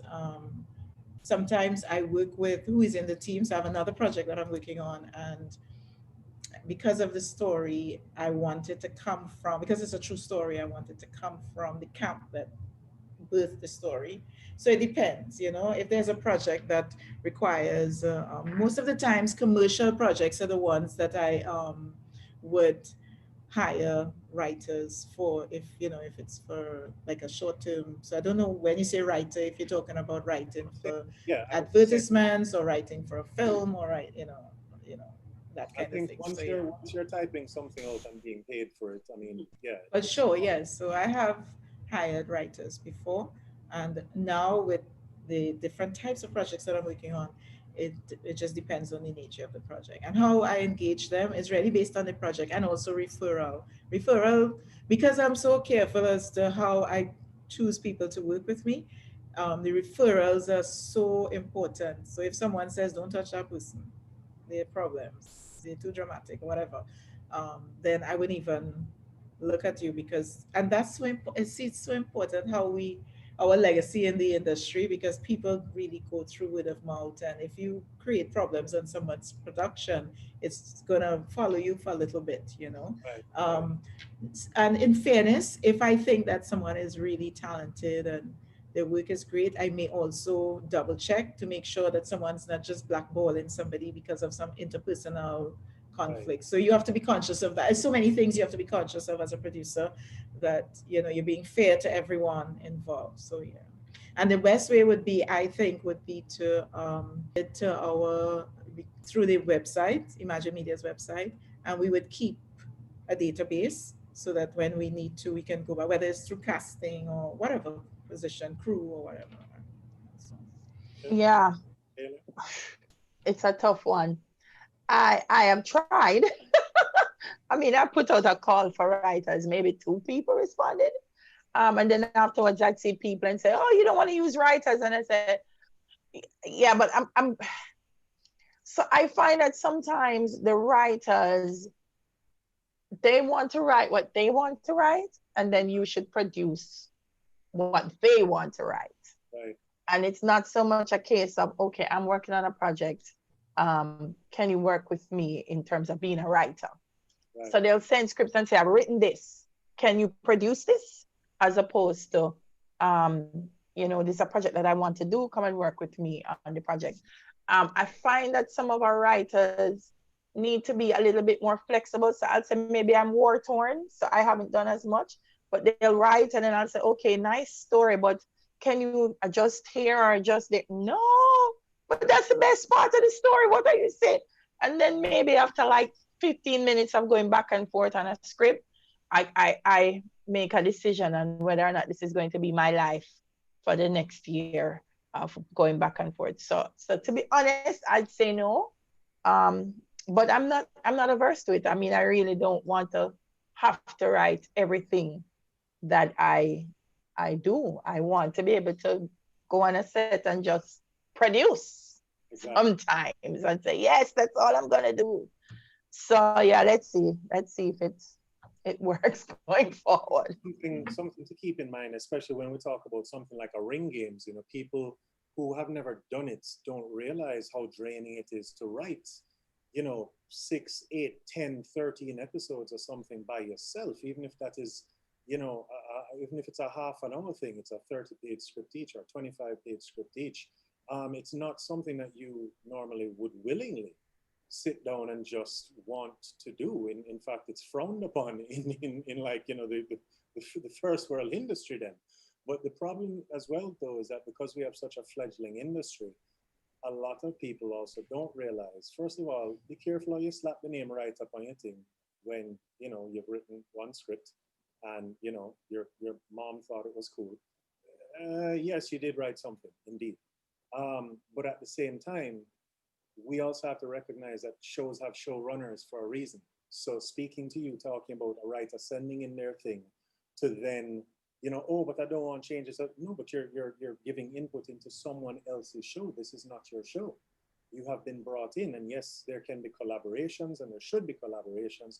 But at the end of the day, there has to be one person who says, "Listen, Lisa's wearing a red shirt because it is Republic Day for her character in Trinidad. We are not putting her in a blue shirt. End of story. Change the script." So, you know, it's something to keep in mind, you know. So yeah, let me say that Lisa was Lord of mercy, who typed this? Lisa was a line producer. Lisa was a line producer on Home Again, a Jamaican story. We lost to Trinidad because we could not offer incentives. What kind of incentives is Trinidad offering? Yes, well, I think we touched on what kind of incentives is Trinidad. So the production rebate is 35%. Well, that's at the highest level because it will come down depending on the spend, right?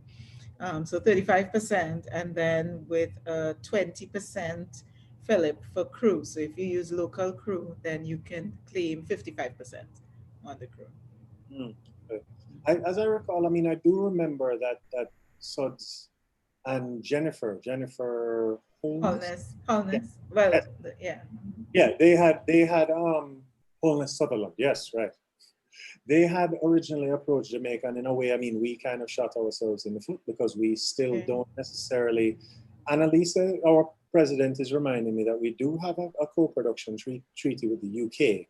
But that's really, what I know. I thought you guys really did. Only with the UK, though. I mean, there's So then when you do that, you find, but the UK has with everybody else. Right. So when you do it with the UK, then someone can do from the UK to Canada, the UK to France. Yeah. So that's how you do it. But the thing is that I in a lot of ways, and we are trying to, for years now, we've been trying to get that sorted out, but the incentives just have not. As long as I have been in this industry and longer than that, the incentives are not a thing out here, and it's something that we're still working. But I think if people would still come, Idris came, you know, didn't this guy Nick Cannon do a film in Jamaica? He did. I mean, the reality is that we took on James Bond last year, you know. So I mean, how did that go? That was an amazing experience. That was an amazing experience, but it also spoke to a point that you were making, and you know, in Trinidad as well. The top rung people on Bond were very impressed, and I can say that firsthand with all of the Jamaican crew and everybody who came on board, and was very impressed with how they handled themselves. And you know, I was proud to have been able to have been one of the assistant directors on it. However, you have a very valid point about the fact that a major project like that coming down, yes, you can say, hey, we took on James Bond and boom, but make one other production have come to Jamaica during that time.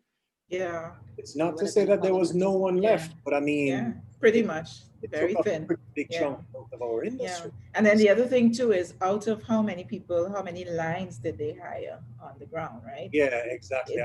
Was the DP from Jamaica? Was the that's all HODs were flown in. Exactly, and that's what they want to be able to do. So even if you don't have the incentives, if you're able to provide a full crew, so let's say maybe just the director and the DP, and even when Girlfriend's Getaway was shot in Trinidad and Tobago, the DP was from Trinidad and Tobago, right? Because coming out of Home Again, we were able to offer a stronger crew for anybody who came after Home Again, right? So it's very important to be able to offer that without having the incentives. Then you have to have exotic locations, things they can't get anywhere else. And then the cost of production has to be attractive for them to come. Yeah. And then the cruise. I do think that's one thing people don't realize about Bond as well. Bond, them people let it have more money than God. So the reality is that, like, when you talk about the incentives and stuff and whether they were willing to, or we didn't have, if the production has enough money to basically... They don't care about the incentives. That's what I want. Exactly. So we can't rest on our laurels feeling like, well, James Bond came down here and we handled it that one James Bond film has ever shot here in my lifetime. But what I'll tell you though is that what it does is if they really had an excellent experience, they will spread the word. That's the other side of the coin, right? So once they go back, because they all work together and they're like, oh, you know, we did this thing in Jamaica and it was really great, and then another one and another one. The point that I'm making though is that Bond can afford to do that versus a BET TV series that may, you know what I mean? Like still money and still more than we're accustomed to. But I'm just saying the incentive becomes much more. Don't forget, now, you know, you're taking this conversation in another direction because BET is Viacom, right? No, BT, VH1, so it's where do they want to put the money? And that's why we need to create our own models of production and distribution. Because Viacom, you're right, the money that they would spend on a BET production versus a BET VH1, as opposed to MTV, which is all part of the same, you know. And what does it say about how we as Caribbean people, as people of color, people from the continent, how we are valued, that the money that is invested in our productions is not the same as, and we know that, that's a fact, we know it, right?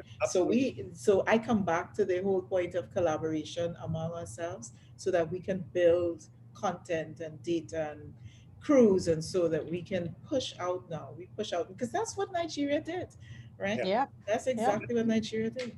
And also in the States, I mean, they build the sets on this, you know, on the lots, and they may move a car there or move something else there.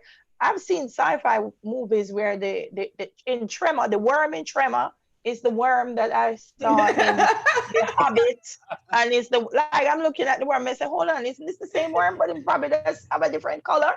So I think sometimes we beat up ourselves to try to do everything from scratch, and everything has to be new and everything has to be different. But if we think more about, you know, collaborating and using some of the things that somebody else has done, it makes it so much more easier to get it done.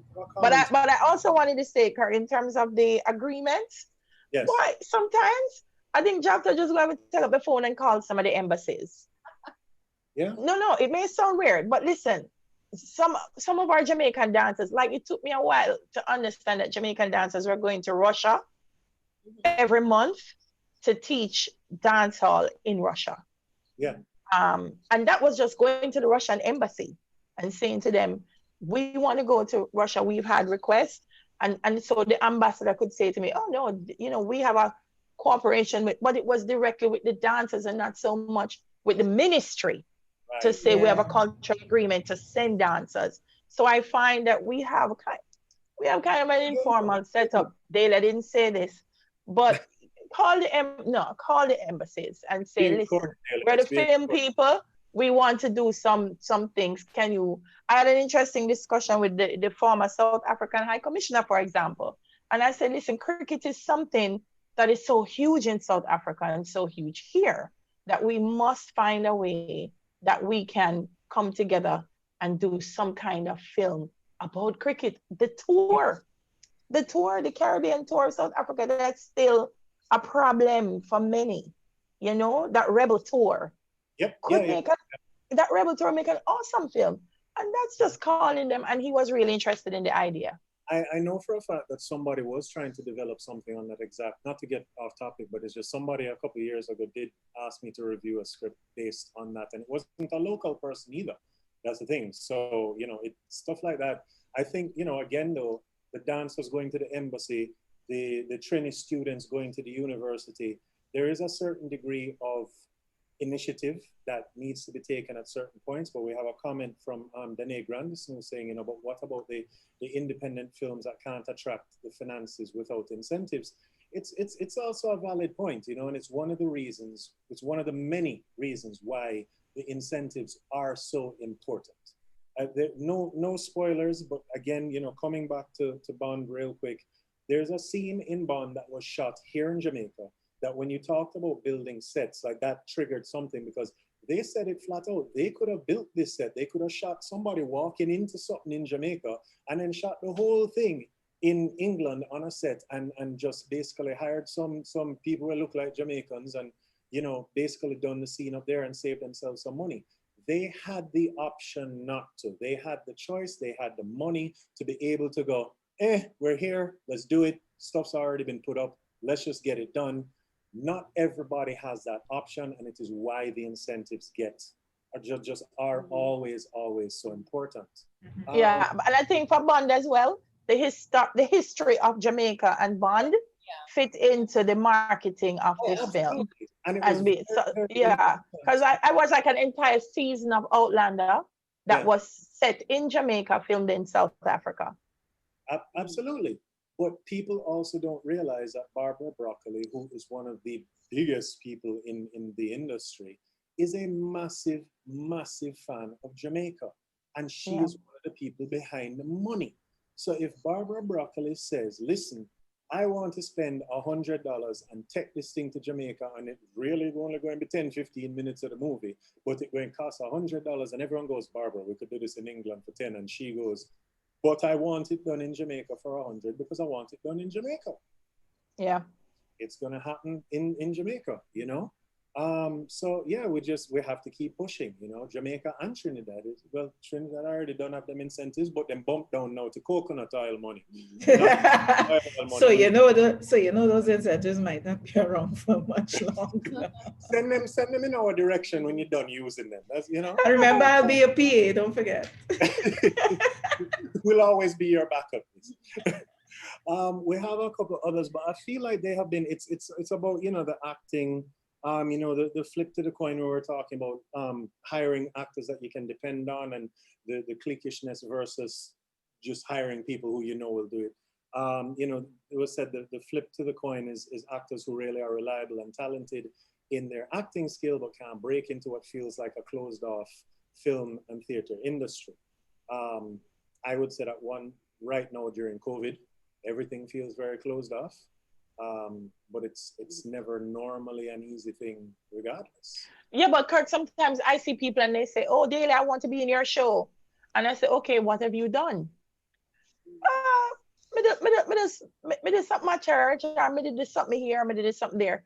And I said, we're in the time of modern technology where you can take up a phone. Right. I mean, I did so there's a big name rapper. I mean, he fell out with the label, so it never came out. And the idea was to make the album into a short film. And when they called me, I said, look, I'm at the hospital with my mother, so I'm not going to make the audition, but I can do it on my phone. So send me the script, I'll do it on my phone. And I looked at the character, I tied up my head, and I did it on my phone, sent it, and then they called and said, yeah, come do it. And I said, this is it. When you come to me and you say, I'm an actor. Show me. What am I to do with that? What am I to do with it? Show me something. Show me something. If it's a monologue, if it's something. And that's why I say every time, and I say this to my actors all the time, when I go on your Instagram and on your social media, I can't even say to people overseas that I know that, listen, check out this person page. Because they're going to ask me if you're a chef, or if you sell clothes, or if you're selling makeup, because everything that's on it is everything except acting. Yeah. Delia, I wanted to say this earlier because we're talking about the fact that COVID-19 shut down everything, right? But a group of our actors, as Penelope Spencer and that group, they did something online. And I think what they did was they recorded it first and then premiered it as a live. And they got so we have a local GoFundMe, Fund Me TNT, so that persons and people were so fascinated, you know, that they can see this production. So they did a number of skits, and because they're like the top actors, so they were able to do different skits and so throughout, and raise the funds to pay themselves. And that was online. So, you know, so I'm thinking as well, pivoting is very important. Sort of thinking, okay, I'm not going to sit and wait for COVID-19 to pass and then say, okay, theater is going to open back or production is going to open back, because it may not, right? Things may go in a different direction. So I think pivoting as actors, as filmmakers, as creatives is very important right now for us to say, what's the direction the world is going in, and can we be ahead of the curve, right? Absolutely. I know locally, sorry. No, go ahead. I'm saying locally, with COVID and everything, with commercials, not necessarily narrative stuff, but with commercials, I've been doing a ton of casting via people doing the videos on their phone. And like agents like Nadine Rollins, who's in here, Raw Talent Management, and Corinne Blake Chen, who has KBC Talent, Angel Shaw, Zarabel. These are all agencies who facilitate you getting yourself recorded to put yourself in front of people. And then in order to get yourself in front of someone, say like a Nadine Rollins, who is very actor focused versus you're just so pretty, do videos so that she can see, essentially audition for her to see if she wants to represent you, if you're worth the time for her to then put you in front of people. Yeah. You kind of have to sometimes do your own work and do the research of, if you don't know Lisa directly, Kurt directly, who do you know who knows somebody who knows somebody who, if I put in my work, my face is eventually going to get in front of one of those people. You kind of have to try to do your best to. The reality is that having the passion for it does not equate to having the talent, and you need to be able to show people what you can do. Quite a few years ago, I held a casting thing for a project I wanted to get off the ground. Sorry, Chevrada Oliver. Every international role I've ever landed was done via self-tape. Every single one. There you go. I have held castings. I held a casting as we talk about Nadine. I held a casting that was a full day down at Phase 3's offices over a decade ago. And I will never forget, specifically because we bring up Nadine. Out of all of the people who came there to audition that day, Nadine is the only one who brought me a headshot. Nadine is the only person who, when she walked into the room, handed me a piece of paper with her CV on the back and one banging ass Hollywood headshot on the front, like, this is me. And I stood there and I kind of just went, like, I was I shouldn't even say this because Nadine is in the room. I was briefly intimidated because nobody else had done that, and a part of me just kind of felt like rotted, but this is a real professional who has just walked into the room. But that's what I was talking about earlier, kid, when I said actors have to have their portfolios, because that's a standard internationally, right? Yeah. What Nadine did, that's just standard, right? So we have to get our actors to that level.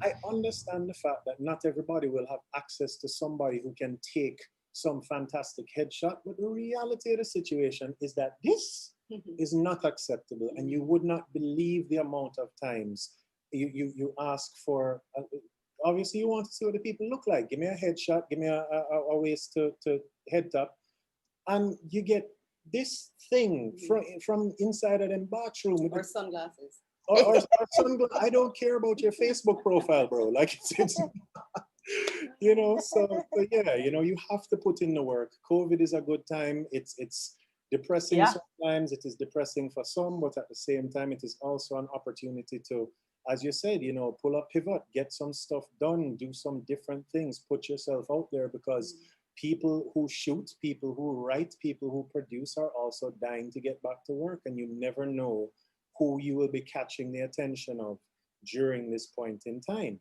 All of those people that were named off, Jana Mason had asked a question about acting earlier, saying that, you know, she wants some exposure. She can't ever find the shows, movies to audition for. How do I try to audition? You look up all of the names that we've just dropped. You look up the Nadine Rollins. You look up the Corinne Blake Chins. I think someone also gave her a link to the Facebook. As well. No, they did, yeah. But I'm still just saying, these are also the people. You can join those Facebook groups, but also there are casting directors. One of them hit me up just today. I'm not shooting nothing right now, but somebody just sent me a message today. They, as a casting agency, are now moving into sending out packages for, if you're doing a shoot, they would do like a little craft service thing for you. And they're pivoting. We all have to pivot in this time. We all have to find ways to do something other than just sit on our backsides in our houses. You know, we're creatives, man. We're here to create. You have to do something to keep your mind active, or, you know, what are you here for? You know? Yeah. So yeah. That's, I'm going to give you all 10 seconds for any more questions. Last question. Whoever have a question can type fast. 10, 9, 8, 7, something just pop up. They had that waiting, you know, that is not. All right, Neil definitely had that waiting. He never just typed that right. No, that I'm gonna think. Nah, type Neil. I don't believe it. Neil Waite is asking. There's no way he typed this in 3 seconds. We have spoken about the Nollywood formula, and we are all familiar with the Hollywood formula. I am curious how the two ladies would envision the shape of our industry in a smaller economy where 3 A teams are hard to find and actors act a few times per year. So, okay, yeah. Well, I could say that what I am seeing in Trinidad and Tobago is an increase in content creation. So Home Again was like a milestone. So we had James Bond at one time too. I just say it. All right. In 1962 or something like that. It still counts. I think it was the first one. I think it was anyway. So, and then there was a lull, so in the 70s and so we had films being made, and then there was a lull, and then Home Again came and the budget, and it just sucked up everybody, right? Massive footprint. So the industry became energized and people started doing, and there's some people who have not stopped working since Home Again. As a matter of fact, someone who started as production coordinator and kind of like got her feet wet, she's now the film commissioner. That's Leslie Ann, right? On Home Again. Yeah, so yeah, Leslie Ann is the film commissioner. So what I have seen is that the content it's going to evolve, and it comes out of having a lot of content. So we can't sit back as creatives and say, well, we need to have 3 A crews, but there's no work and whatever. We have to create the content. Absolutely. And there's some of us who might not be able to create as fast as others, but it doesn't mean that we don't create. And it means also that we may not have the right equipment at this time, but it doesn't mean that we look at the Nollywood model. When those Nollywood productions first came out, it was like, oh my gosh, what am I watching? There's no lighting, there's no audio, whatever. But now they are attracting the investors from around the world. Content always does that, whether it's music or whether it's film. Once you have a lot of content, then the investors say, oh, this is something worth looking at. And once we support our own content as well, meaning we pay for it, we don't want it free, then the international, I know I'm preaching to the choir, but they look to see if we're not paying for it, why should they? Right? That's what I've been told. You guys don't have an industry. You guys need to be paying and supporting and showing us that your content is of value. So I think that I don't see a future where we will not have 3 A, at least for Trinidad and Tobago. I don't see where we will not have 3 A crews and actors will be working today and tomorrow. I see where we have the advertising agencies who are working, we have the online content, we have theater productions, we have shorts, we have feature films, we have television shows. So there is going to be the need for content. And then we have to negotiate and tell the world, listen, the Caribbean is your playground, not to be played with or messed with, but come, film here, work with us. We can deliver to you, and we can provide you with stories that send the world crazy. Look at Netflix. Netflix has gone straight into Africa. Who would have thought that was going to happen, right? Netflix Africa. Never thought that would happen 5-10 years ago. Even in Africa, they didn't think that would happen, because Netflix you couldn't even get Netflix in Africa a few years ago, right? You couldn't. It was just non-existent. But they're realizing that they can't tell the same stories over and over again. But some of them think they can, and they do. But Netflix has a different model of distribution. And I saw somebody saying that we need a Caribbean distribution. We've been saying that for years, right? So we need to do it. And some exist in smaller because everybody's online. So, and their there's, the ACP funding, EU funding is funding out there for building these type of platforms. So we have to just generate the content that would allow us to be appealing to agencies like Netflix or whoever's online. But also I agree with that person that we also have to build our own distribution, but then we have to be able to pay. People have to want to pay for it, right? People have to want to go online and pay their $5 or their also be aware of the separation between the creative distribution now falls into the business aspect, it falls into the corporate aspect. And I think that a lot of creatives aren't necessarily prepared to deal with that section. So when we talk about the we and the very general we do, but whoever's setting themselves up as a distribution person or to learn about that and to become that person, don't think that you're going to be able to be out there making films at the same time while you're No, absolutely could. And when I say we, I mean we as an industry, because the industry doesn't belong to just creatives alone, right? The industry, creative people need to just create. Just create, right? yeah. Just create. Comment here, and I'm just saying that's a very general we that I agree with the statement. Yeah. Keep in mind that that's kind of saying like, we need more production accountants on set. Yeah, probably, but at the same time, I'm not going to become a production accountant and still think that I have no interest in that. I'm a creative, you know what I mean? Yeah, but I'll tell you one thing is that as an industry, we have to organize ourselves in such a way that other industries take us seriously because of just that. Because what they see is just the airy-fairy creatives who don't know what they want, and we living and we just happy and whatever. Monday fall on a Friday and we good.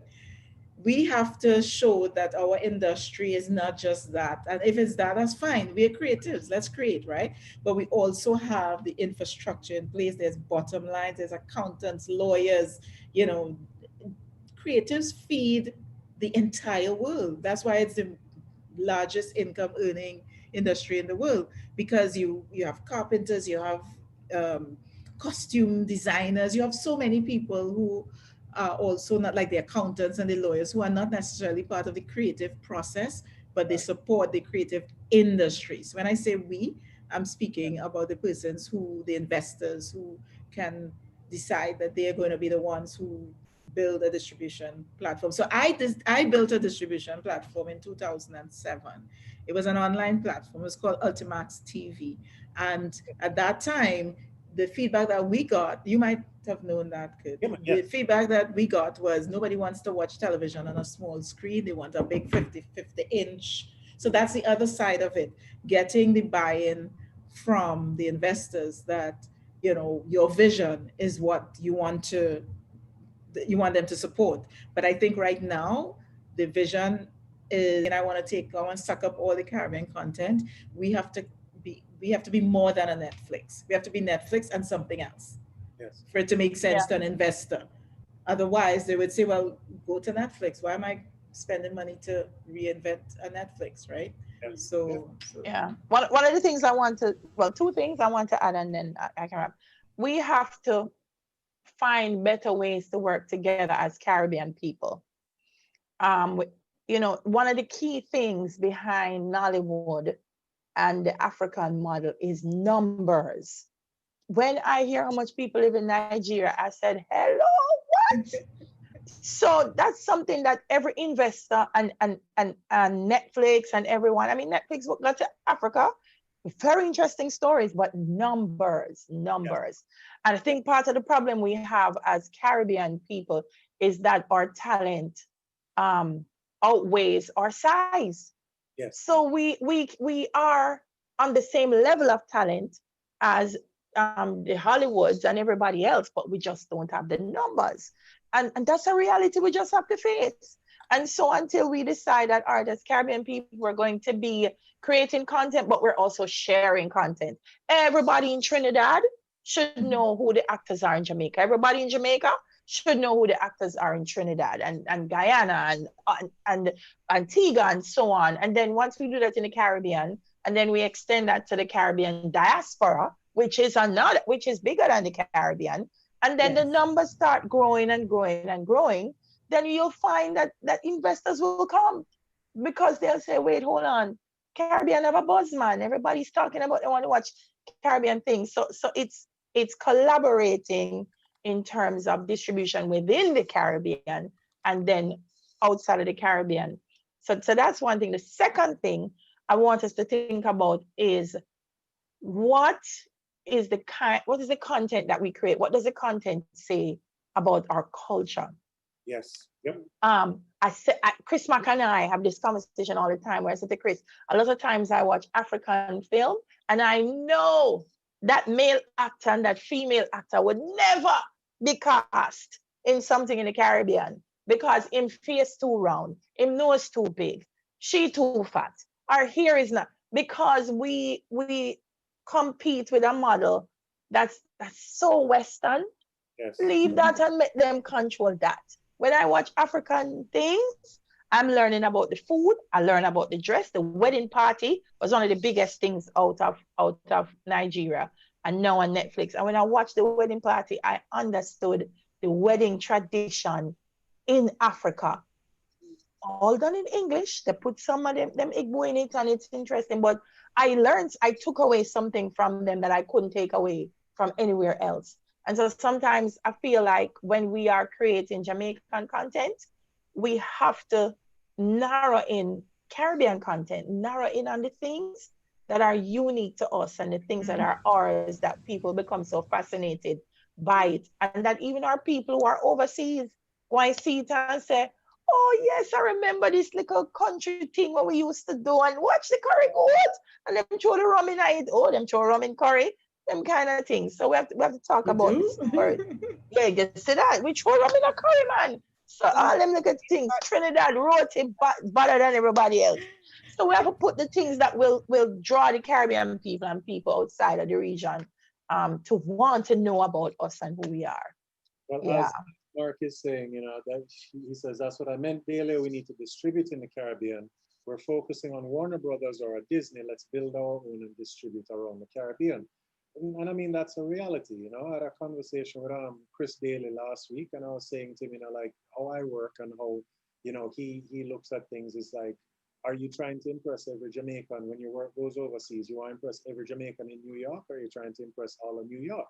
You know what I mean? Kevin Jackson brings up a good point here, is tell a story with a Caribbean flavor. Absolutely. What makes us us, what makes us special, but you still have to tell a universal story. Yeah. I am Kirk, you want me to tell you something that people don't agree with? But let me tell you this. When I watch a lot of Nollywood films, they're in English. So I understand them well. Yeah. We have a thing where we complain about if it's not in a patois, it's not Jamaican. And every time somebody says that to me, I say to them, find me one song that Bob Marley sang in just raw Jamaican patois. Mm-hmm. And I will go make a film that is just all patois. Because part of Bob Marley's marketability is people could understand what he was saying. It's not standard English. It broke and it have a little edge to it. You know him is Jamaican. But those are some of the realities we have to face when we're creating these things. I am just waiting to hear a proper Jamaican accent on TV. It's not, we don't even reach as far as patois yet. I'm just waiting. God bless you, Idris Elba, wherever you may be. You hired Sheldon Shepherd, Everaldo Creary, Chantal Jackson. You hired actual Jamaicans to play Jamaicans, and when the Jamaicans spoke, they sounded like Jamaicans. But I met an African actress in the UK. Pierce Brosnan was producing a film for himself. She said she was in Coronation Street. So yeah. she played an African in Coronation Street. And the African people cuss her that are African, not authentic. But she said, yeah, but the 80-year-old Caucasian woman at home who wants to hear what I have to say, I stay what I have to say. She had just been cast as Pierce's Jamaican secretary because his mother loves Coronation Street. And she said, oh, there's a girl that's in Coronation Street. You should hire her. And that's how she got the audition. And I was looking at her like, well, you just said a while ago, you get the Jamaican role because you don't talk good African. What? but I tell you, those are some of the realities that we really have to just kind of push through. And then once we push through, we can create everything else that we need to. There's India. There is, I mean, the Asian market is huge. When I saw Bazadi, I say, yes, man, Trinidad, push out the Bazadi. We have to start thinking outside of Hollywood. Yeah. And I think we can wrap up on this because it was said before as well too, that the reality is that a lot of the times to get where you want to get, and not just as a person, but as an industry, you have to do the things that you need to do first before you can do the things that you want to do. You know, so I mean, maybe one day we will get something out there that is just pure patois and it is subtitled and, you know, like, even Americans are going to watch it and they're just going to learn how to read. And I don't know, it'll be a miracle, but you know, maybe one day, who knows? But in the meantime, though, the key is, are we doing the work? Are we putting in the work to get the work done, to get the work up to a standard that it meets the standard to be worth going overseas, that will get the attention of the, you know, again, what Mark said, maybe it's not a Warner Brothers, maybe it is Warner Brothers, but it's also some distribution thing now in the Caribbean. The point is, get the work done so that we can put it out there and, you know, get everything, get to where we need to be. That's the whole point at the end of the day.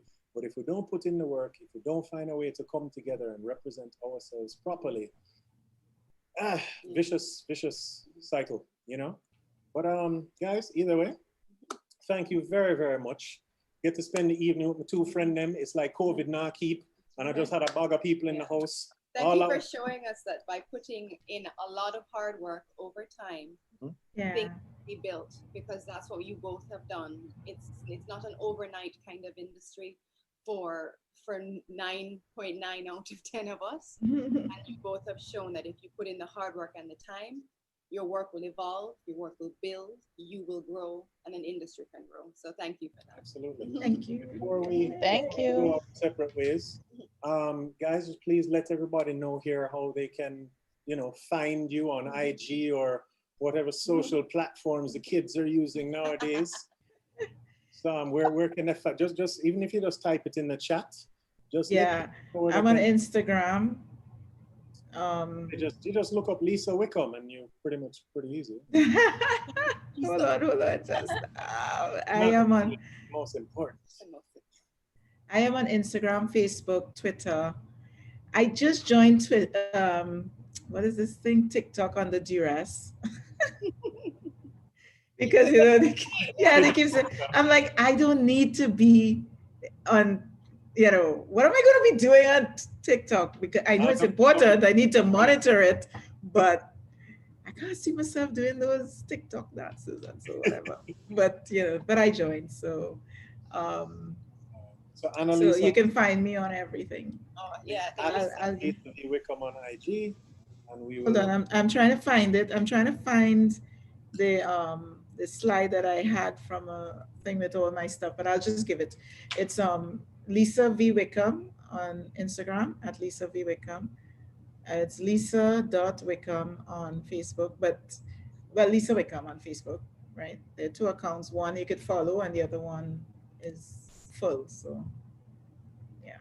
And then there's... on a personal account, please. Just follow her. Just follow. And then Twitter is Trini Lisa, at Trini Lisa on Twitter. Yes. It's Republic. Yeah, at Trini Lisa, yeah. And So, Daily. Yeah. Because I have to remember them myself, they all say Daily Harris. All right. Well, guys, thank you so much. Thank you so much. It has been a lot of fun here chatting industry stuff with you. The only thing that was missing was the alcohol and a nearby bartender. But it was fun. Thank you very much for giving Jafta your time. And we will definitely invite you back if you'd like to come back at some point. Yeah, man. Daly and I have plenty talking to do. Yes. Plan out together. Yeah, I forgot YouTube as well. I forgot YouTube. There's YouTube as well. Are we just looking up Lisa? Yeah, Lisa Wickham on YouTube. The only one that's different really is Trini Lisa, which is Twitter. Okay. So Lisa Wickham, Lisa V. Wickham, yeah. Or just Google Lisa Wickham. Make sure it's my face because there are a lot of Lisa Wickhams out there. And like apparently. None of them as important. It's okay. Okay. Yeah, so kind. All right, so guys. This has been wonderful. Thank you so much. You know, I was really excited. Can I just say? Because I think it's so important for us to do stuff like this. And absolutely. Can I just also say today is Republic Day and my station has, I'm telling TAs out of school here, guys, my lovely people from Jamaica who are watching. So I do the morning show and our station, which is the state enterprise station, TV station, like I guess TVJ would be, right? We are hosting the big Republic Day concert right now, live. And I am meant to promote it. So I'm like, okay, guys, you're going to tune in on Republic Day at 7:30 for the big Republic Day concert. It has, you know, Nyla Blackman and Nadia Batsman and all these guys, right? All the stars. And then I said, but Carrie, can I just, that's my co-host. I said, can I also just say that I'm going to be, it's at the same time. So you're going to have two screens, but I'm going to be at the Jafta event. Thank Lisa right now for giving us her time on such an important. Thank you very much. It was hysterical, but I really was so happy that you guys invited me. So thank you so much, Kurt and Noel. And hopefully we'll be able to actually, you know, like give a hug and a home fist and a shake hands sooner than later, and this COVID thing will all blow over and just be a bad memory. When we filmed the first episode of the show that they're co-hosting. What? There you go. There you go. There you go. And guys, all the Jafta members, thank you very much. We're going to close off. Can I get a second from a board member, please? We good? With voice or typing? With voice or typing, you can unmute now. Second. Second. Kevin got kids to go take care. All right, guys. Have a good night, everyone. All right, guys. Thank you. All right, guys. Bye-bye. Bye. Bye. Bye and bye.